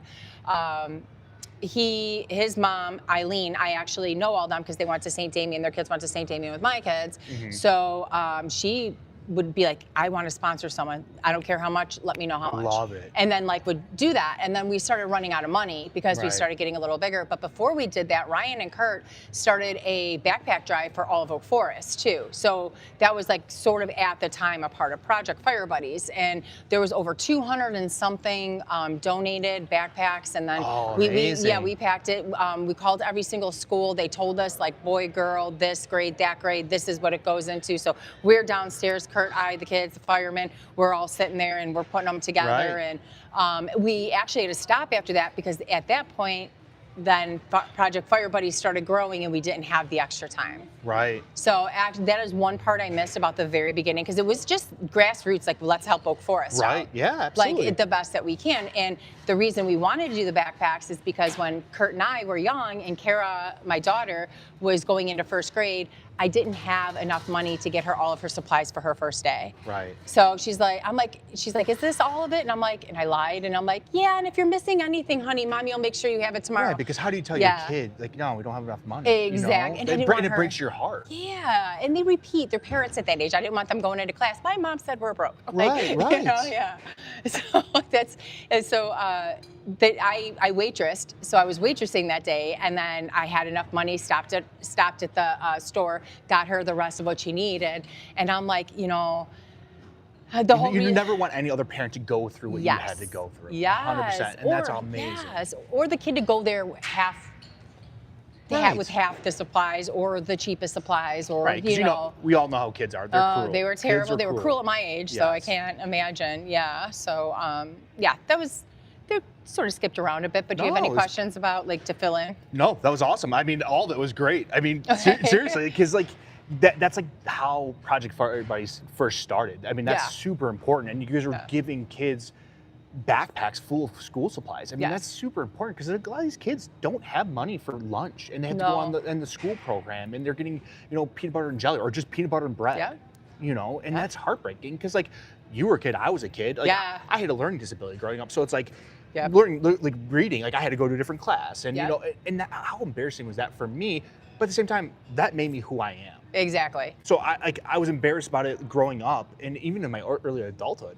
But then I was like, you know what? Who cares? Yeah. Who cares? Because everyone has their own struggles in life. They do. Everybody has their cross. And my cross doesn't look like your cross because I wouldn't be able to handle your cross, but I can handle the one I was given. Right. And I was ADHD. They didn't know what it was back then. Sorry to all the teachers. Now you know. Now you know. Squirrel. The squirrel. And there was some class. It was funny because throughout the day I would have some classes. I'm like an A student. They're like, oh, Kelly's like one of my best students. You go talk to the teacher next, and I'm like, woohoo, in class. Because you Kelly, didn't stop care. talking. You didn't care about that class. It didn't interest you. Yeah. That makes sense. That's exactly it. I loved history. History was like my jam. Like learning about history. All the other class, I could care less about. Yeah. I never really even studied either. It was like I would just pay attention. Yeah, and you were just smart. I was and like just picked it up. Yeah. And just picked it up. Except for I hated science. Screw science. I liked earth science and I liked biology. I'm like, frick, frack. Nope. I'm in there making the Kool-Aid voice and getting kicked out in the hallway. Exactly. Yeah, exactly. Oh my, like 5 times in my. I remember there was one time my teacher's like, did I offend you in some way? And I'm like, no, why? He's like, I keep asking you to be quiet. And then I felt so bad. I remember I was so good in the class after that because I didn't realize. It clicked me back into focus. I'm like, no, you're like a really nice teacher. Super I'm nice. Sorry.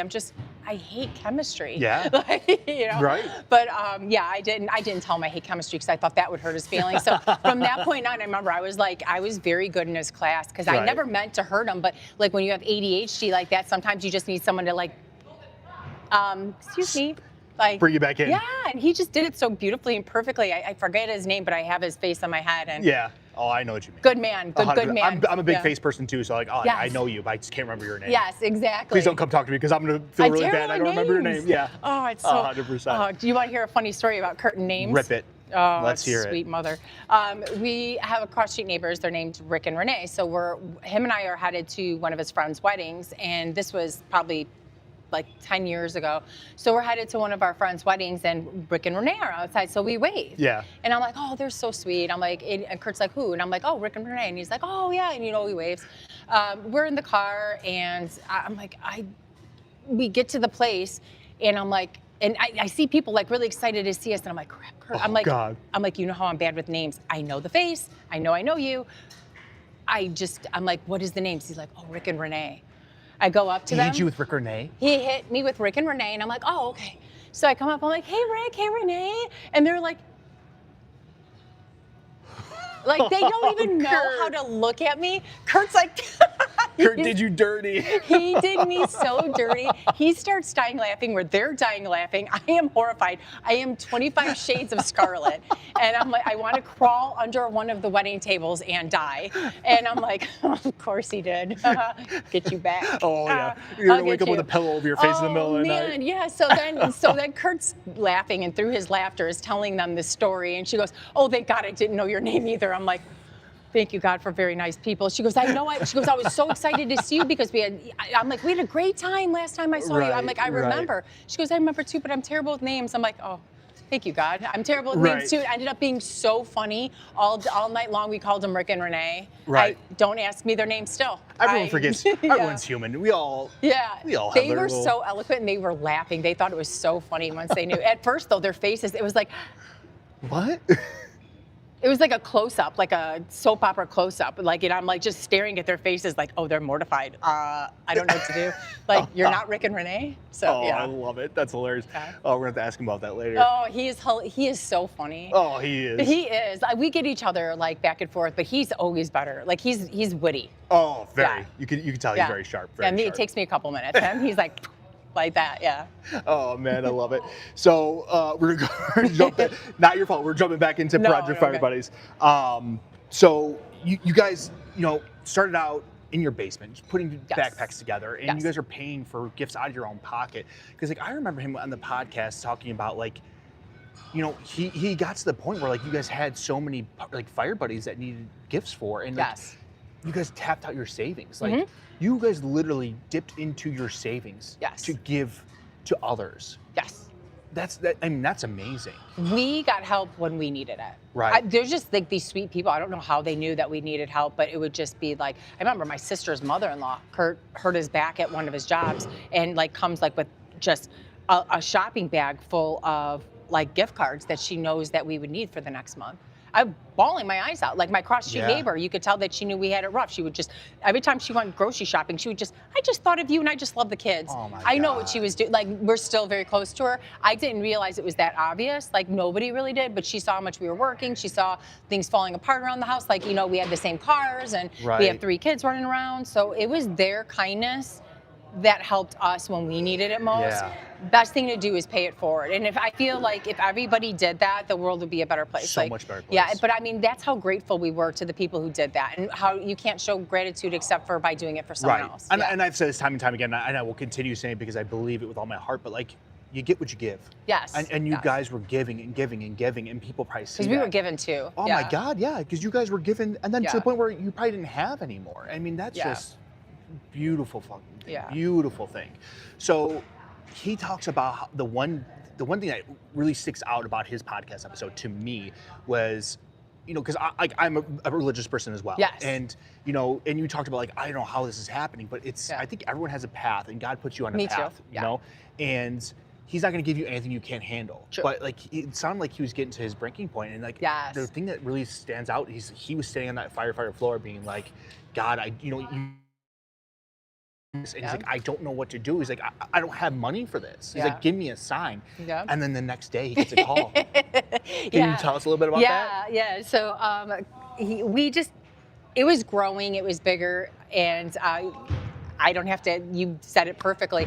So what happened was Kurt was at the firehouse one day. We kept trying to get a 501c3, wouldn't go through, all this stuff. People wouldn't donate without a 501c3. Yeah. We were broke. So we literally tapped out everything. So Kurt you are making me nervous standing there. Kurt sitting behind the camera, just staring. Yeah, like, go. I love you, but go. He's just like, go find Rick and Renee. Go find Rick and Renee. I'm just kidding. I'm kidding. I'm sorry. Squirrel told you. Yeah, I love it. So, so he ended up having this huge conversation with God. We're practicing Catholics. We are we each have a very close relationship with God, and it's the best thing that ever happened. That is my reason for living. I love it, and that's his. Yeah. So he has this big blowout with God. I don't want to say blowout, but like coming to Christ moment where he was just raw, like that renting of the heart. He rented his heart to God, and I guess he was on the floor. He was at work, so I don't know, but this was the story he told me, is that he was just on the floor, and he's like, people had to think I was crazy. I was like screaming on the floor, like, I don't know what you want me to do. I don't want to stop helping all these kids. I don't want to stop, doing this, but we are absolutely broke. Not only are we broke, we can't pay for our own stuff. Right. Like, God, I don't know what you want. We need the donations. We've tried with our own money to get 501c3s and kept coming back and paying, and they're expensive. So I don't know what you want me to do. The whole process too is just like broken, because like he would say, like he would file, and they'd be like, oh nope, you didn't do it right, and they would just send it back, and he's like, well, how do I do this? You're not giving me any sign. But that's just the state of Illinois, and that's a podcast for another day. Yeah. That's a that's a whole different kind of podcast right there. But so then it was 3 days later. It was like 2 days later. He missed Thanksgiving. Mm-hmm. And that may have been Thanksgiving that he did that. As firefighters and first responders, we miss a lot of holidays. Yeah. But Thanksgiving is easy, so we'll have Thanksgiving on Friday. 100%. Christmas stinks. The days, Easter stinks. Yes. The days, whatever. It's who you're with, and spending that time together is the most important thing. Exactly. But Thanksgiving's sort of easy, Plus it's closer to the weekend. Everybody's got off the next day. We play more games, and we, hang out, 100%. whatever. So we're at my brother-in-law Bill's, his brother's house, and he gets this phone call, and it's the chief of Orland, and it's Chief Schofield. So he's like, hey, bud, Kurt ends up talking to him on the phone, doesn't even realize who it is at first. Then he's like, excuse me, who is this again? He's like, Chief Schofield. My son's playing, blah, blah, NFL. Yeah, I know who Michael Schofield, like, for the Chargers, yeah. Like, oh my gosh, no way. So he starts talking to him. He introduces him to Kendall. Well, he said, I think it was, I don't mean to cut you off, but I think he said something like, I'm going to buy the gifts, or I'm going to buy you a gift. And he thought, oh, maybe like one gift, two gifts, right? That is it. And then he called, and he's like, no, we're buying all the gifts. Like, yes. Your prayer's been answered, That's what I'm saying. So this man calls, says, yeah, I'm going to order you all the gifts. By the way, because Kurt, he had asked Kurt some questions. He's like, we've been trying to do a 501c3. Oh, well, Kendall Coyne, that's my daughter-in-law, and I'll have them help you out. Because she was an Olympian, right? Yes, and her dad was a lawyer. Yes, and she's like, oh, we'll get you your 501c3, and that's how he got it. That's how we got it, because he's a lawyer, so he knows how to put it together, right? And I got to say, we tried the best of our ability, but we're no lawyers. Oh, agreed. So I can argue, but I can't I'm actually really good at arguing, so if you need that, I'm your guy.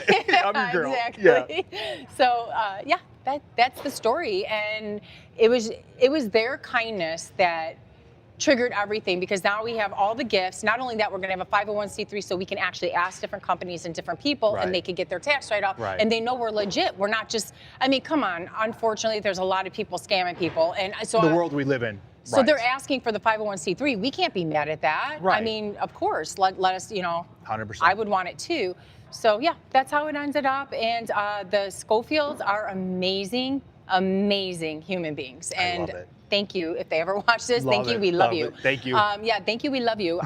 So yeah, they're just good humans. And actually, Michael's brother is, I believe, on Orland Fire Department. That's awesome. Yeah. Like, he went to Sandburg, didn't he? Yes. They went to Sandburg. I think he graduated in 09, maybe? I'm not sure about that, but that sounds pretty correct. Possibly, because I think we played against him back in the day when I... Yeah, when you were, so back in the day. Because his brother was really good at football too, I guess. Maybe it was his brother, but I remember he went to Michigan, I think, to play college football. I can't remember. I don't know. Yeah, again. Hey, that's not bad memory. Concussions, it doesn't work very well for me anymore. Right? Trying to get this thing to work. Oh, it's working wonderful. Oh, You're very easy to talk to, by the way. Thank you. You make it easy. Thanks. So you've literally, what is your personal feelings about Project Fire Buddies, right? So this, has to consume majority of your life. But Yes. like, how has it affected you positively and how has it affected you negatively? It's a prayer come true. You know, when you're younger and you're like, I want to be this when you get older. I remember there was a conversation Kurt and I had when we were young. Yeah. And I'm like, I just hope I'm like, I don't care about money, and he never cared about money. I'm like, I just want to make enough money so that like we could do good every day. Yes. Like that's it. And I never really thought of it again. And then you have kids and things get a little hard, and then you're like growing together. Then things are easy. You're like, oh, I'm in love. Da, da, da. And then you're like, oh, it got hard again. And you know, just the roller coaster That's of just life. life, yeah. Yeah. And then this comes, and it's like God is guiding it. Like God is guiding it. Like, and you know what, like you said, with your faith in humanity, every single person here helping, all the people who donate, like that is it's restored my faith in humanity. Right. And because it gets hard, especially after 2020 and seeing everything, all the crap everywhere and the hate and the this and the Right. riots And and it's consumes like, it brings you back in and it hones you back into what's happening behind the scenes. Yeah. Like there's a famous saying, Satan shouts, God whispers, and he Yes. is whispering, and we're hoping, you know, we want to be vessels for him to whisper through us. So this whole thing is a dream come true because now we get to spend, our kids are older, they're 27, 24, and 20. So now we can forge path, and now we get to do what we love every single day and make a difference. Exactly what I asked, or not asked, but told him that I wanted to do when I got older, and he was like, "That's actually perfect. I want to do the same thing." And then now it's an answered prayer. But we do let God guide us, and we hope that in a world that needs a lot of love right now, that that this organization could be a beacon of light for them. And we're not the light, it's the children. It's God first, and then through his children. Because like Kurt says, they are the true heroes. The parents too, they go through so much. Most people don't realize, hey, one of them at least has to quit a job. Right. And then how does that do that? What does that do to them financially? They have a mortgage, they have bills, they have to put food on the table. And then you have a sick child on top of it, and you have to take care of your sick child. Bills. And then on top of your other kids, and the other kids have like events and sporting events to go to, right? Yeah, that's exactly. That's why we include the children in the gifts, or the siblings in the gifts, because it's hard. Because mom and dad are like, okay, yeah, we have little Johnny and Jenny and they over give here, all the attention. But I have to take care of Herbert over here. So it's like, you know what I mean? And they're being pulled, and then usually one's overcompensating with the work, so the one's at home doing a lot of the stuff, and it's heartbreaking. So it's not just about. It's mostly about our fire buddies, but it's not just about them, it's about their families. It's about the mom and the dad, it's about the siblings, and it's about saying, like, hey, I remember Kurt had said one time, he's like, how many times have we passed Julietta's house and we don't even realize how bad off they are? And so it's like that. We see you, we're not driving past the house not knowing how bad you are anymore. Like, we're gonna join you. Yes. We're gonna join you in this. And my very outlandish goal is to have Project Fire Buddies in every single state, but every single town, before him and I are like getting older and pass it off. You know what I mean? Yeah. So that's my goal. That's a really hefty goal. Oh, but listen, I guarantee you guys can do it. I'll settle for all 50 states. From where you started to where you are now. Yeah. I think it's definitely possible.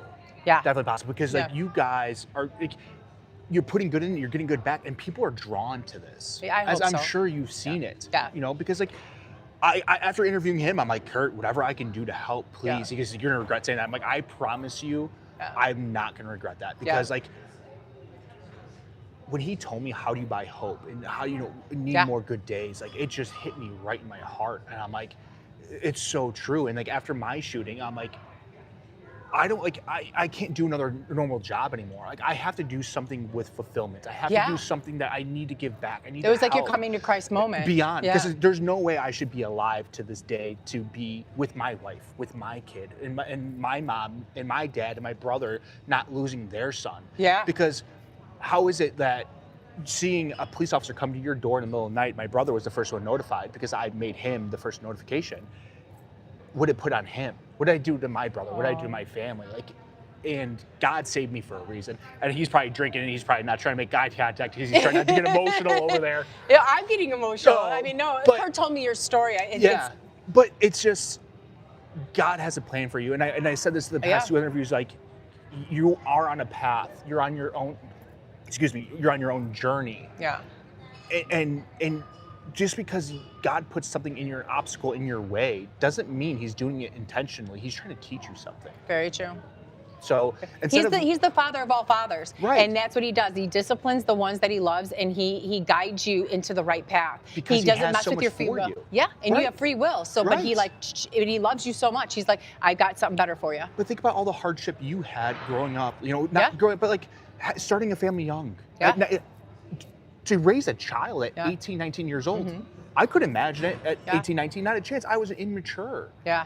But like those struggles built you to who you are today to handle what you have to handle today. Absolutely. And I believe that with all my heart. Yep. All my heart. Yep. Sorry, we got sidetracked. Oh my God, I love it. His sidetracks are really good too. I also have ADD too, so, yeah, two of us together, it's gonna be a wicked interview. I'm excited. People are always like, oh, people throw that around. Now they're like watching me after a while, and they're like, oh no, she's really got it. Told ya. So how is Project Fire Buddies for like you and your family? Because I saw the interview with your son, or not interview. I saw the video of the gala last year when your son gave his speech, and it moved that tearjerker. me. Oh, I my didn't even know he God. was doing that. Kurt didn't know he was doing Right. that. I don't know. Maybe Bridget and Kit were the only two who knew Right. he was doing it. I had no clue. He is the best father in the world. When I say best, people mistakenly go off to like unrealistic expectations. He is a great father, meaning him and I both made mistakes, but we never stopped trying to be better, and our heart was always in the right place. Right. And that is how he is as a father. He was not standoffish. He was, okay, babe, what do you need? He called me the quarterback of the house. So I'm like, schedule here. Okay, you do this, I do that. And now it's funny because now we're at the office and I'm like, okay, babe, what are we doing? And he's like, schedule this, like, and it's opposite at the office, and it's actually sort of cute. Yeah, It's nice. It's like very equal. And Give and take. yeah. Because what do you guys? Because he's the quarterback of the organization. Well, you guys are a team. Yeah. You're- Absolutely. And you're only as strong as your weakest link. So Yes. And honestly, but him and I are better together. We always have been. He is. I don't know. I'm just very proud of him. As you should I get be. like emotional sometimes, like especially like more in this big place because he calls him, and you'll hear it. He calls himself a dumb firefighter. I'm like, you're not a dumb firefighter. He's like, I don't mean it like that. He's like, I mean, I'm like a blue collar, work with your hands kind of guy. I'm not made for like rocket scientists or for an organization. I'm like, God qualifies the call, or God does not call the qualified, he qualifies the called. And in fact, he does his greatest works through those who everybody thought couldn't do it. Right. So there you go. And I'm like, and all you have to do is ask, and you asked. Right. Well, self-talk I think is huge too. 'Cause, I'm also very hard on myself too, and like. I always say, I'm like, oh, sorry, like to Carrie, like we're doing podcast stuff, like I don't know how to run a podcast. Yeah. I don't know the first thing about any of it. And I'm like, oh, sorry, dude, I'm dumb. He's like, stop saying that. Yes. Because you're going to believe it. Yes. And your words have power. And I do believe that with all my heart. Amen. I like so it's that. like, you know what? I agree. Clean up your self-talk. Like, how do you talk to yourself? Yeah. How do you talk to yourself when things get hard, when things get stressful in your marriage, in your work life, and in general? Like, how are you talking to yourself? Because that's what's going to get you through it. Mm-hmm. So instead of thinking like, oh, I'm an idiot, or this isn't working, well, try another path, just like you said. Backtrack to what you said. All right, A, B didn't work. Yeah. Let's try C. Yeah. If C doesn't work, fuck it. We'll go to fucking D, E. I don't care. We'll go all the way to Z, and we'll go back again. You know what I think it is too, that now that you brought that up, so it's problem solving. So back in the 90s, like way back when, we had a problem solve, and we didn't have, like, we would finally know what Eddie Vedder was saying when the tape came out. Eddie Vedder, but like we'd finally, because he's like, and I'm like, what is he saying? But we didn't have like the cheat codes, and all you have to do is Google how to get past this part. So the kids nowadays, they don't know how to problem solve as much. So I always do that with my kids. I'm like, I mean, still, they're like I said, I told you their ages earlier, they're in their 20s. So I say to them, honey buns, problem solve. Yeah. Well, why don't you tell me the answer? Problem solve. Problem solve. Because they're in a different generation than me. It doesn't make them stupid. It doesn't make us parents bad. Right. They're in a different generation where they have every answer they want at their disposal. Right. And they're like, oh, hold on, I can tell. So that doesn't teach them how to problem solve. Where before you're like, okay, we have to figure this out. Right. How do I figure this out? Okay, A, B, C didn't work. Okay, let's D. You want to hightail it to F, or do you want to start at E? Like, Right. they don't have those. They don't have as honed of skills in that area. Right. So, technology. Yeah, that's what I feel like. I feel like that is technology. We're gonna go off on a little sidetrack because you said Eddie Vedder. I actually met Eddie Vedder. Did you? Yeah, when I was in the Coast Guard, I was my stationed at gosh. Southside, and it was when the Cubs were in the World Series, not the World Series, the playoffs before they won the World Series when Okay. they lost to the Yep, Mets. yep. Our station got invited out to do the flag ceremony, so I held the American flag, and I actually got to go out on Wrigley Field and stand there for the national anthem before they played the playoff game. Oh, that is And so cool. I got to meet Eddie Vedder. Yeah, he gave us a guitar pick and everything. He was a really good dude. That is so cool. Really That good is dude. so- So you brought up like, I know Eddie Vedder. You're like, I met know him. that guy. I know met him that once. guy. Yeah. Shook his hand. We're best friends. Not to brag. Yeah. Good old Can Eddie you and tell I. him to enunciate when he sings? Bro, you're killing me with it. Yeah. Him and Creed. Like, yeah, Creed too. But it was like their beats and their sounds and their voices were just, I don't know, they were magnetic. They were beautiful. Oh, it's just don't without your tape and the words to each song. Yep. Don't try to do it. Yeah, right. Exactly. Yeah. Exactly. So what is your role with Project Fire Buddies? It's sort of big. So Kurt I'm sure and it spans. Kurt and I onboard the children together. So there's onboarding chapters, there's swag, there's design, there's a whole bunch of different Facets of the organization. Yeah. parts of the organization. And I work the closest under Kurt. So that would be actually Ryan. Like he's the COO, but I go directly to Kurt is what I should say, because we onboard the kids. So when somebody nominates a child, it goes to me. When they fill out the form, it bounces to me. I send it to Laura. Laura sends it. Laura and the medical team look over it, send it back with a full explanation to me. I then am spreadsheeting everything and have this list. So when I do get to talk to Kurt that day, okay, this one needs to be onboarded. This one was a denial, like you said, but he's got to call all of them equally. Right. So the only time there's ever denial is when it's hard to deny. I've heard him on those calls, and it's I feel so bad for him. Heartbreaking, Well, because you feel bad for both parties. Because you want to help out every kid you can, but it's just not possible. But there's a huge difference. There's a huge difference between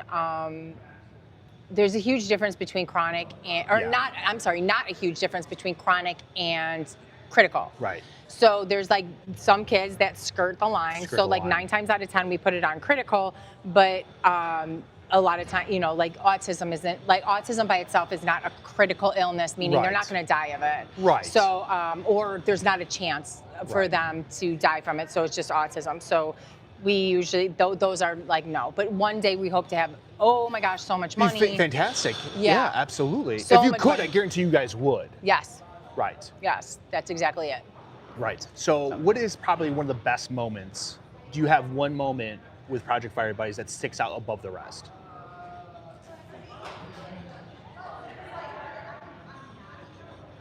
One that touched my heart was we had an old fire buddy, and I remember I met them. I forgot how I met them, but I met them. We were at some event, and I met them, and their son had DIPG, I believe, and it was a totally different town. They were a fire buddy, but he wasn't going to make it long enough, and then the chapter just got onboarded. So Kurt and I did the heavy lifting with that. Well, we got talking, and they were Catholic, and I'm like, hey, I'm a Eucharistic minister. So on Sundays, I would get to go visit them and bring them communion. So that was very, very special. And then it was hard because I would see, but I would just sit there and talk with them for a couple hours about all kinds of things. They'd like talking religion, so we talk about it and stuff like that. So that's one that touched my heart that I felt very honored. I felt honored and humbled. As far as fun and funny ones, there's quite a few of those. There is Kurt and I, Isla Dorsey, she was from Orland. We had this big thing to give her, big thing. It has all the computer games on it. It's big. And she was going through treatment, and it's a big table at her house. And then we sat there and played Candyland with her. That was really sweet and cute. And I love Danielle, her mom. She's she's a very nice lady. So we had a lot of fun there. But when it comes to people that stick right there, I would definitely say the Halix, Noah. Because they made us they didn't even just make Kurt a part of the family, they made my family a part of their family. Oh. So they mean the world to me, and it was the first time that we had ever encountered or we were able to get that close or be that close with somebody at such a bad time. Noah had DIPG and ended up passing. And then there's Rudra, who was Hatash from Oak Forest's brother. Hatash had DIPG, and it was right after Noah. And we went there, and I was reading to him, and Kurt was talking with the parents. And Rudra, I would play with him in the background, and I still love that kid and think about him and pray for him every single night. Yeah. I love him. Him and I connected, like, you know, I raised 2 boys, so like him and I like connected, and like, I don't know. I just love that kid, and he's in my heart almost 24/7. Like, I'll just think about him out of the blue, and I'll pray for him. I'm like, God, keep that kid, you know. Please keep him, yeah, bless that boy, and because he doesn't have his brother anymore. But Right. they were such a beautiful family too. There's a lot of good times and smiles and fun, but just too many to count. I love it. Yeah. So you and Kurt are not the only ones in your family that participate and work with Project Fire Buddies. Your children do as well. My children do as well, and his siblings have helped a couple times, and his nephew, and there's been plenty of times. And then our friends from high school, like different that, they come in, they come help, and yeah. So how is it as a mother to see your children like dive in head first and love want to be a part of this organization? It humbled. Very, very humble. Like I said, I'm not perfect. Kurt's not perfect. Nobody's Right, perfect. no one's And every parent knows their own flaws, and every parent knows how hard they tried, and every Right. parent knows how big. So when you see it come to fruition like that, and all 3 are very, very interested, it's like, and they're like putting other people ahead of themselves. It's everything you prayed for the entire time you were raising them. So very humbling, and I feel very blessed. Oh, absolutely. And you and Kurt are phenomenal people, and you guys raised amazing children. Amazing. Because I listened to your son's speech, and his words were moving to me. Yeah. I know exactly where I was. I was in my backyard. It was a hot day. I was about to cut my grass, and I was picking up my dog's poo. And I'm like, I have to sit down. Like, That's this shitty. is getting me. Yeah, it's pretty shitty. And I was like, Kurt's kid's making me cry. I'm like, God, this is horrible. I know. Me and him, he didn't know what to do, so he sort of ended up talking a lot. He's like, he sort of got jumbled because he was. Oh man, that touched his heart big. Oh, absolutely, absolutely. And I mean, honestly, your t-shirts are the best quality. Oh, they're so comfortable. The best quality. Yeah, I sleep in them. Yeah.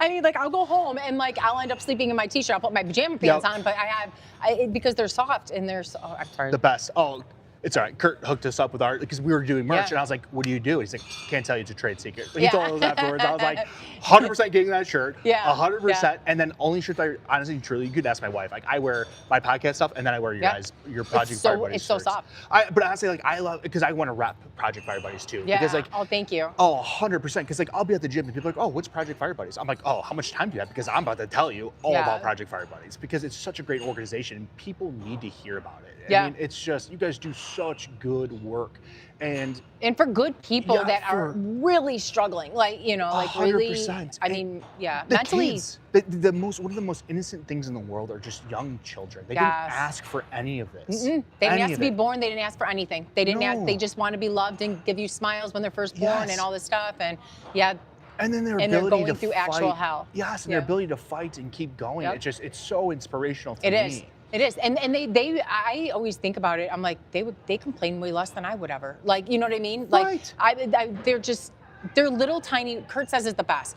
They're little tiny heroes, and they're Little there. tiny heroes. There's so much special about them. There's so much light and smiles and all this stuff, but they're also there to remind us, like, keep going and to be an example. A child will lead them all. Like, they're examples to us, and they're amazing. If you want some motivation, Yeah. look to those kids. Those kids, Absolutely. whatever Yeah. you're going through in life, they will get you through it. And just take some inspiration from them. Yeah. And like your logo, like there's a little child over there in your guys' background where Yeah. he's got his hands on his hips and he's got a cape and a fire helmet. Like that's legit. Like they are superheroes. They really are, and they're so sweet, and they're so funny. the things Some that of they the- say. Yes, it's oh gosh. Was it a show or something? The kids say the darndest things. Yes, Yeah.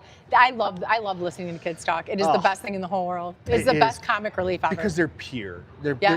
haven't been jaded by the world yet. Yeah. And you know, Again, setting an example for us to remember. Yeah. And we forget it. My son, I don't know if Curtis told you, my son has Down syndrome. No, I did not know that. So he's 7 years old, and like sometimes like I get caught up in my own stuff that I got going on, and I'm like, and I look at him, and he's just happy. Just, you know, of course, like, listen, guys, kids with Down syndrome, they have bad days too. Like, they're very super sassy. My dad taught him how to say F you, like the Italian, and then he does it to school, and they're like, oh, he's saying He's thank got you. an itch. Yeah, he's saying thank you. He's saying thank you. But like, he's just the light of my life. And I mean, honestly and truthfully, like, he's probably one of the biggest reasons why I'm still here today, because he kept me fighting that night of like my worst night of my life. Like, he kept me fighting to keep breathing for my kid. So That's beautiful. I see him and just so much joy. He's happy. Like, and when he sees his friends or he sees his cousins, he just runs up, and everything else doesn't matter in this world. And you're just like, that's what it's about. It is. That's what it's about. It's not, what am I going to do next week? What am I going to do for dinner tomorrow? How are we going to pay the bills? It's like, stop and enjoy smell the moment. the roses. Take that time. Smell the roses. Perfectly said. Oh, it's the best. Perfectly said. Honestly, kids. The greatest joy. The greatest gift on earth, honestly, for you in your life. The It greatest really gift. is. They'll be a mirror. They'll humble you. Yes. I mean, because they're a mirror of you. Like, so they'll humble you. But it's the humbling that you always needed. It's what you need for growth and accountability, and it's what you need. So while you're teaching them, they're also teaching you if you allow them to do so. So I learned that. I told Kurt, I'm like, hey, we know a lot now. Let's like go back and have more kids. We're way too old. Yeah, no, we're way too old to do that now. But I'm like, wouldn't it be nice if we could just like go back and know what we know now? No. Like, yeah. But honestly, you had to go through that. You right? did. You had did. to go through that. Yep. Through that, because you wouldn't know what you know now if you didn't have to go through what you had to go through. Absolutely. Yeah. Well, Kelly, is It there was anything really else? nice talking to you. Anything else you want to say before we take off? Thanks for putting up with my squirrels. Well, we appreciate you coming on, honestly, and thank you for everything you do. Thank you so much, because these kids, you guys are filling such a big void that needs to be filled. Thank you. And like I said this before, turn on the news. You'll see how much chaos, how much bullshit. Yeah, they don't advertise any of the good behind the scenes. This is what you need, more good. Whispers. Yep, God whispers. Well, we appreciate you coming on. Thank you so much. I appreciate it. Appreciate it. Thanks. Here you go. Oh, thank you. You're welcome. What's that? Yeah, can I use the bathroom real quick? Yeah. Give me 2 seconds. Do you have to go next? I am, but I think it's paused right now. He's going to ask you a question, and it might entail Rick and Renee. How's it going, Steven? Steven. No. Oh, yes. Yes. He only knows you guys by your... Straight up.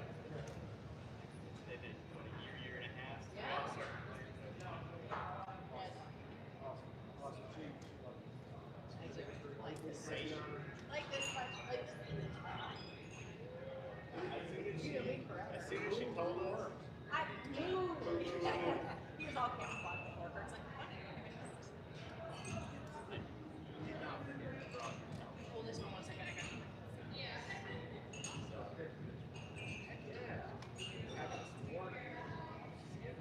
it. Perfect opportunity, for sure.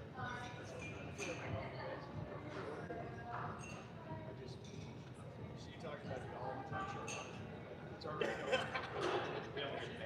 yeah, right. Yeah. Yeah, I see.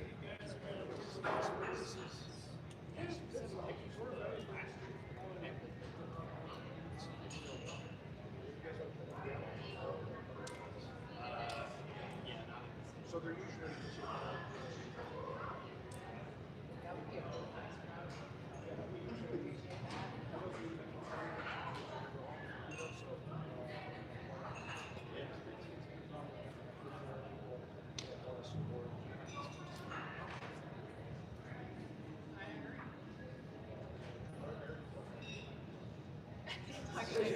No, I didn't touch it. But you were talking about smart ass. Like, they want to know how we met and how we act like the team.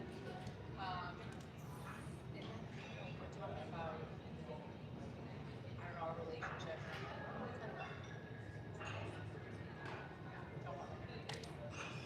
Oh, good. Oh, I heard. Oh, good. I told Mom that I told you about it. Oh, hilarious.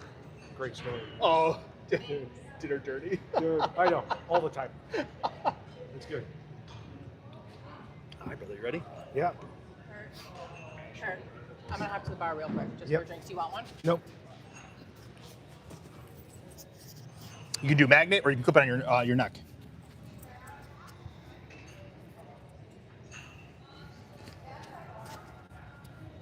Well, we already had you on the show, brother. Yeah. But for you Yeah. guys that don't know who this is Kurt DeGroot. He is the CEO and founder of Project Fire Buddies. If you haven't checked out his episode and you want to hear his full-length episode, check out episode 21. It's very short. Phenomenal. I think it was, what, 2 hours? Yeah, right. Right. A lot of we rambling. could probably went longer, too. But Oh, man. dude, it was a good time, though. Did you have a good fun? Did you have Great fun? time. I couldn't believe how long it went. I looked at my phone. I'm like, look at what the Time the flies. And I'm like, dude, it is. It is. When you're excited and you're telling a good story. Yeah. It's, I don't know if I ever told you this, but before we were in talks with having you on, I think we missed our first date or something like that. It was Yes. our fault. Yeah. I was driving home, and I live in unincorporated. You see where I live. Yeah. And there's no sidewalks coming up to my neighborhood. And I saw a kid walking down the street in a Project Fire Buddies shirt. I'm like, oh, if that's not a sign. I don't know what is, brother. That's awesome. I don't know love what that. it is. So you right now, is this probably one of the busiest times of the year for you? Christmas and this time. This You time? know, it goes right in from Christmas to this time, right? Okay. Obviously, Kelly gets inundated even worse, right? Oh, for sure. But those are good problems to have. Oh, brother, You know? absolutely. I bet your phone's been running off the hook, like probably a few weeks even before this even starts. Months before. Oh, yes, God. yes. But I'm not complaining. Right. Like most nonprofits fail in the first couple years. Yeah. And what a blessing it is to have these problems. Right. So I don't even like to look at them as problems. You know, Right. when we get faced with anything in the organization, it could be like, oh, this feels like the worst thing. Oh, you know, personalities, situations. Right. This feels like the worst thing. But what I've noticed is every time I feel like it's God challenging us. Are we going to grow with this? Right. Are we going to learn how to get past this situation, this speed bump? Because if we can, and if there's any kind of fractures in the foundation and we can repair them, then we're going to keep growing. Right. And if we don't learn, then we plateau. Yeah. Right. And then you keep getting the same lesson over Yes. until you learn the lesson that he wants you to learn. 100%. And that's the truth, brother. It Yeah. really is. Yeah. So for you guys that are tuning in or just caught in late, but we are at the Project Fire Buddies Gala, the setup. How special is the gala for you? So the gala is an over emotional day. Yeah. I'm getting emotional right now. It's a very emotional day because when our first gala that we had, I remember having so much anxiety because I'm like, you know what, we need to do a gala, and all larger nonprofits do galas Yeah. or whatever they decide to call it, right? And they do them, and I watched how they lay it out and they do it, and a lot of times the tickets, if people don't know, the tickets for like your standard gala is $500, $700, $1,000 a ticket. Right. And you get it, it's a fundraiser, right? Right, 100%. Like you got to raise funds for the mission. And I understand it, but like everything and every approach I take when I research every nonprofit and try to understand what they're doing well and what they're doing wrong. In my mind, they think they're doing everything right and they're probably doing it in their world. For us, I look at it and I'm like, okay, well, I'm a blue collar guy. How many of my friends are blue collar? I have friends that are white collar too.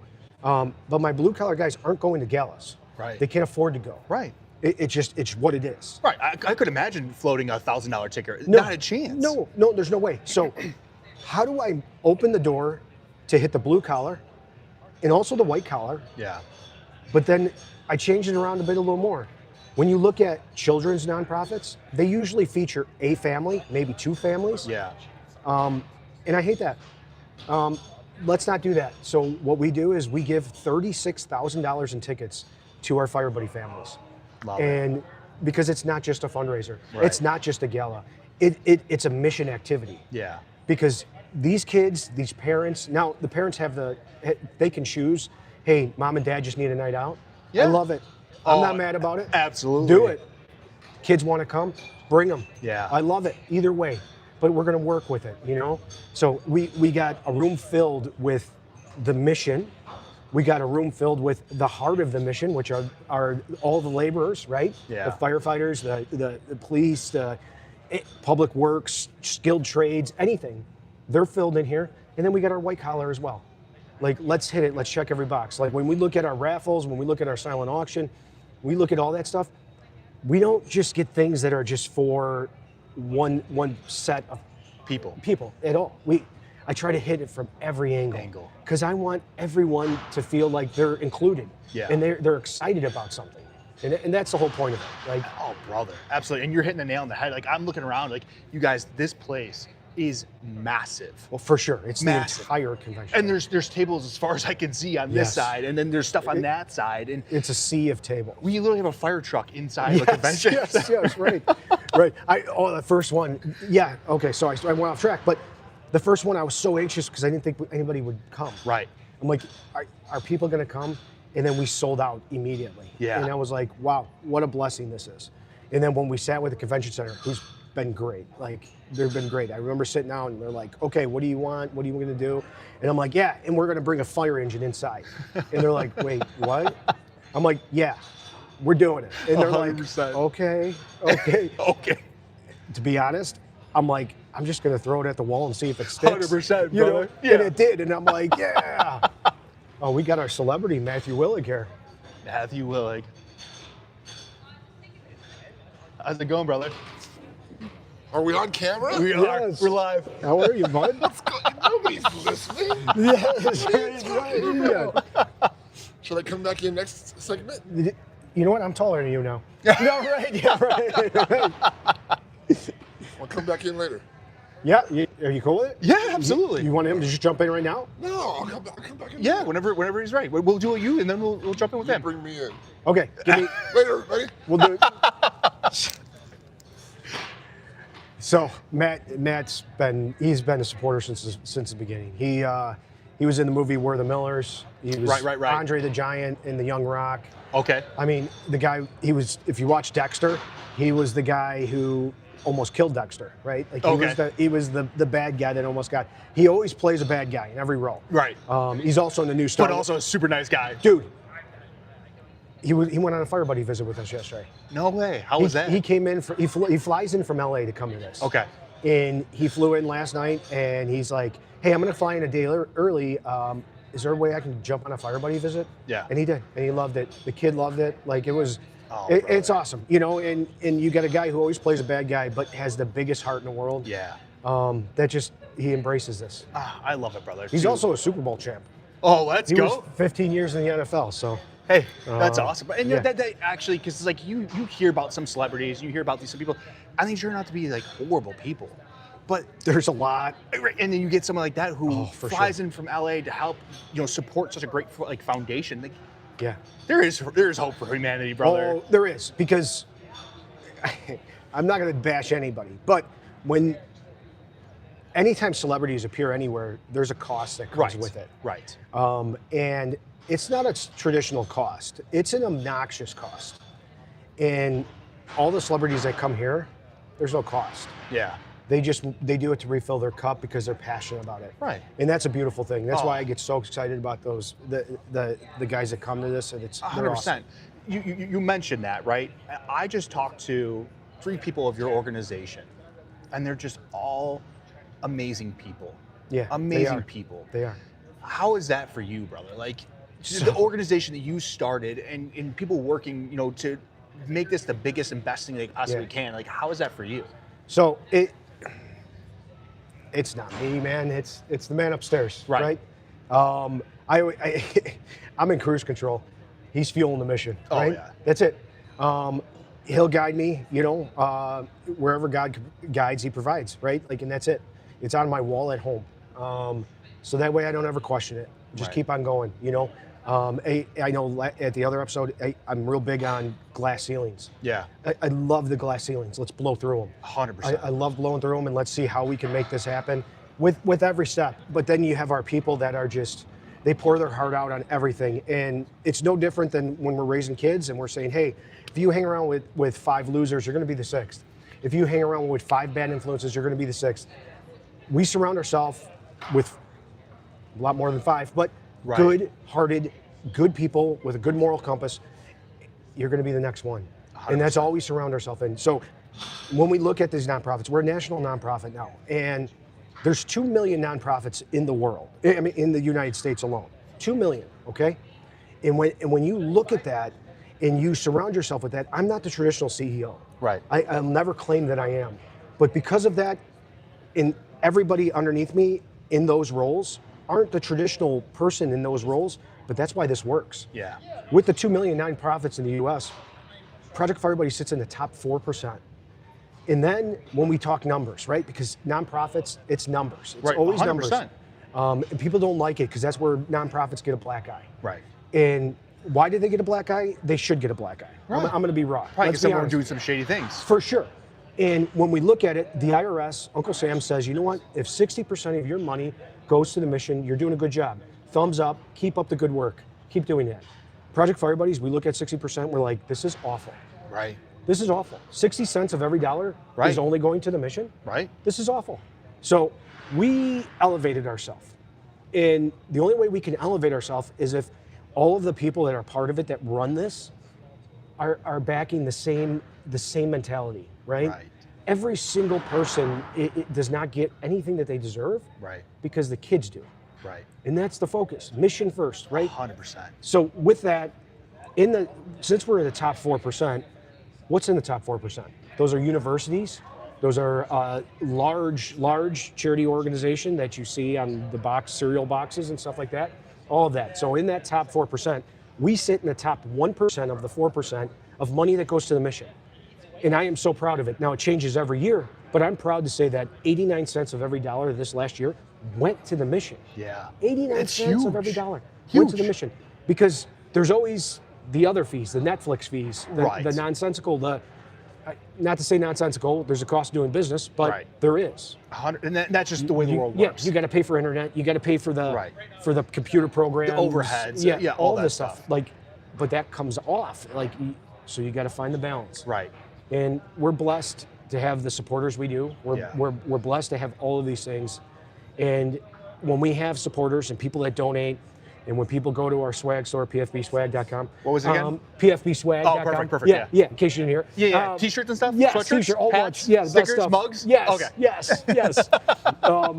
So when you do that, and you go there and you spend that money, not only are you getting a quality item, or you're making a quality donation, realize that we're making the right decision Right. on using those funds. We're making an impact, and it's not this generalized impact. You can go on our social media, you'll see the direct impact that we're making. Oh, You'll absolutely. see the firefighters out there making that impact with those kids. Because at the end of the day, it's not about Kurt DeGroot, it's not about Kelly, it's not about anybody else. Right. It's about the kids. mission.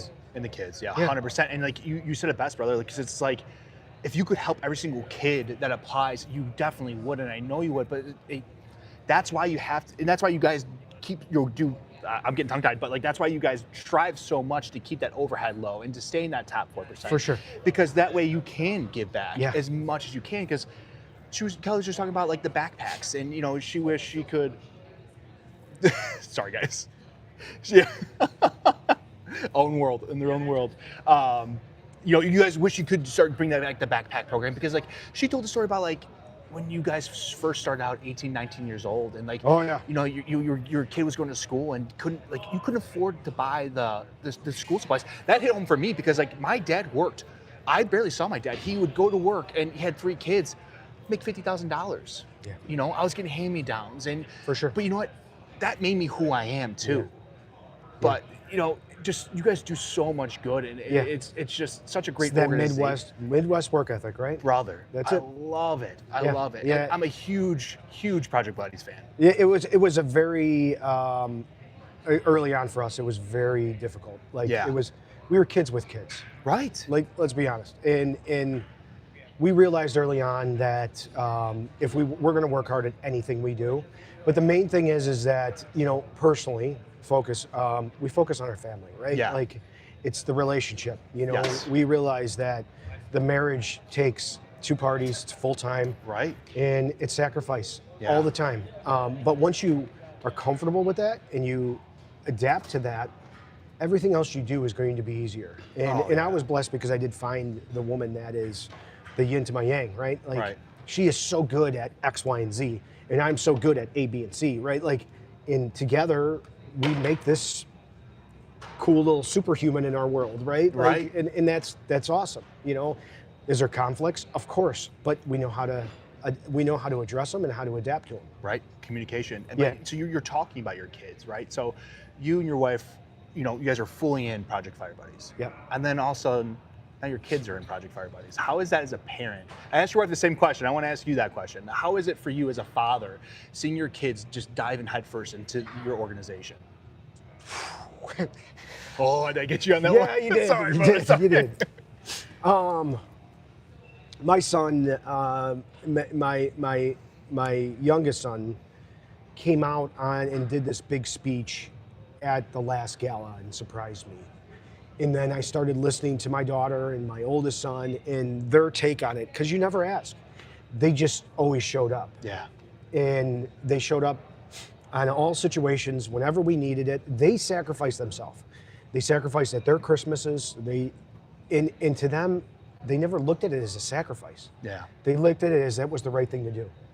And then to see them like taking off today, my daughter took off at work to be here for this setup, Yeah. to help, to still be a laborer, right? Like she's still so passionate and they're all in. I know my youngest is in college and he comes in from out of town and he's like, shows up at the office. What do you need? Yeah. You know, and I'm like, I'm gonna be honest with you. We need to vacuum, right? And he's Right. like, okay. And he starts vacuuming. Like, vacuuming shouldn't refill your cup, but it does. It does. And they're better people than I could ever be. Oh, you know, brother, they wouldn't be who they are because if it wasn't for you and Kelly. I mean, I talked to you and I said this, like, I'm pretty good at reading people from my job skills, from what For I've sure, learned in law for enforcement. sure. I know who are good people, who are not good people. I can hear it in your voice. I can see it in your face, in Yeah. your eyes. And I saw it with your wife too. Like, you guys are good people. You raised phenomenal children. You should Yeah. be a very proud father. And I know I you am. are, brother. Oh yeah, I know am. you I'm so are. proud of all three of them. I got a grandbaby coming, so. Let's go, buddy. Yes. My oldest son, he moved back. I'm so excited for him, and his name's Curtis and Kyra, and they moved 5 blocks away from us. Oh, life so- is good, Yeah, brother. they got a granddaughter. 5 Ayla. blocks away. Yeah. Listen to me. That's probably so. My parents moved next door to my grandparents, and when my brother was younger, and he would always go next door. Yeah. You know, like he'd be like, "Mom, can I have a popsicle?" And she'd be like, "No." He would go next door and Of go course. to Oh, yeah. Nana and Papa and get the popsicle. Yes. Yeah. I already 100%. told them. I'm like, I already found tactical diaper bags. I'm like, I am stealing the child, just so you know. I go, it's not kidnapping if you know about it. So I am taking the child. You know, and they're laughing, and I'm like, no, I already. I'm not kidding. I got my own car seat. I'm getting, and now Kelly's like competing with me. She's Yeah. like, no, that's my granddaughter. I'm like, no, not gonna happen. Brother, I see how my parents are with my nieces and nephews, with my son. It's like the light of their life, and you're going to be For sure. you're a fantastic father. You're going to be a fantastic grandfather, and I know that for a I fact. miss them being young, so Yes. I'm so excited about it. Yep. When I first heard about it, my son's like, he's like, hey, he called me, he texted me at 11:30 at night at the firehouse. He's like, you got a couple minutes? And I'm like, 11:30 at night, saying I got a couple minutes. I'm like, oh boy, Something bad happened. yeah, what's going on? Right. And I'm like, what's up? And he's like, hey, check your phone. I just sent you a text. And he sent me a text of a pregnancy test with a onesie. Oh, And he's like, we're all there. are you mad? And I go, mad? I go, I've been waiting my whole life for this. Right. Are you kidding me? Like, Right. no, we're so pumped. And obviously we didn't know if it was a boy or girl, but I'm like, I already had things set up. Like, okay, if it's a boy, we're gonna do this. I'm gonna coach this team. I'm gonna do Right, this team. right. I'm gonna say, if it's a girl, I'm looking to do this team and this. Right. You know, like I already had this whole like diagram filled out. And then Kelly's like, you need to relax. And I'm like, all right. I don't want to be too overbearing, but I'm going to be. I'm going to be. Yeah. Listen, brother, you have every right to be. You have Yeah, every right it's to be. good. That's awesome. It's brother. good stuff. Congrats, man. That's awesome. And how old's your oldest son right now? 27. Yep. It's that time, brother. Yeah. It's He's that very time. successful. He does a Good good for job. him. Yeah. Well, I'm Good not kid. surprised whatsoever, brother. Very successful. I'm really not surprised whatsoever. So tomorrow, how is that day going to be for you? Tomorrow is so Gala Day is so many emotions. Yeah. It's overloaded. 1,500 people in the same room that are all celebrating this mission. It is the most humbling experience to see it. to get out there. We always do little surprises here and there. We change things up a little bit here and there, and that's the excitement, right? And the excitement of just seeing everybody coming in to celebrate these kids. And then when you watch the kids out on the dance floor, they're hanging out with their family, they're hanging out with the firefighters, and it's always such a good time, you know. Oh, brother, such a blessing. I bet it's one of those moments you get to sit back and just take it all in. Yeah, it's a sea of people. Yeah, like you just see people for everywhere, you know. All for a great foundation. Yeah. All for a great cause, brother. All for a great cause. So I'm gonna ask you a question now. Out of all these years you've been doing this, is there one moment or particular case that sticks out to you that's probably been, you know, where the, you know, I don't say the goodest or the best, but like, what's one moment that sticks out to you out of everything that you've created? There are hundreds of those moments. Oh, I bet, brother. So I know the Kendall Coyne, Michael Schofield story is a big one. Right. Because I felt that we realized what we were doing was the right thing. Yeah. Right. And I mean, dude, I'm going to tell the story at the gala. One of the very recent ones. We got a chapter out in Pennsylvania, and I love this story because it has nothing to do with me. Right. It's a beautiful story. You're a very humble guy. You could see the impact. Yeah. Our Pennsylvania chapter, teenager battling cancer. Mom's at the hospital with the teenager. Dad and the two brothers go home for the night. Yeah. Mom stays up there. This is the case for so many of our kids.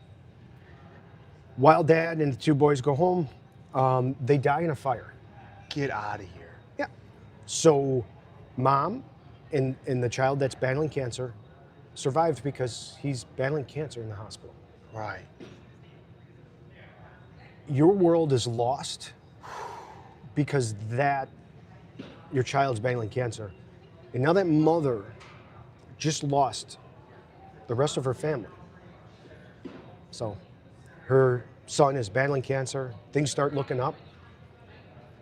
Then things go south. All throughout this time, because this young man is stuck in the hospital, these firefighters are driving 45 minutes to the hospital to spend time because they're not going to wait till he comes home. Right. They're going to make the impact now. Right. So they're going up there. They're playing video games with him in the hospital room. They're creating such bonds with this young man and the mom and helping her out and doing everything they can, running her stuff up. Yeah. Like that's Project Fire Buddies at its finest. Oh, absolutely. And then we wanted to send this young man on this trip for when he came out of the hospital. Unfortunately, he never made it out. So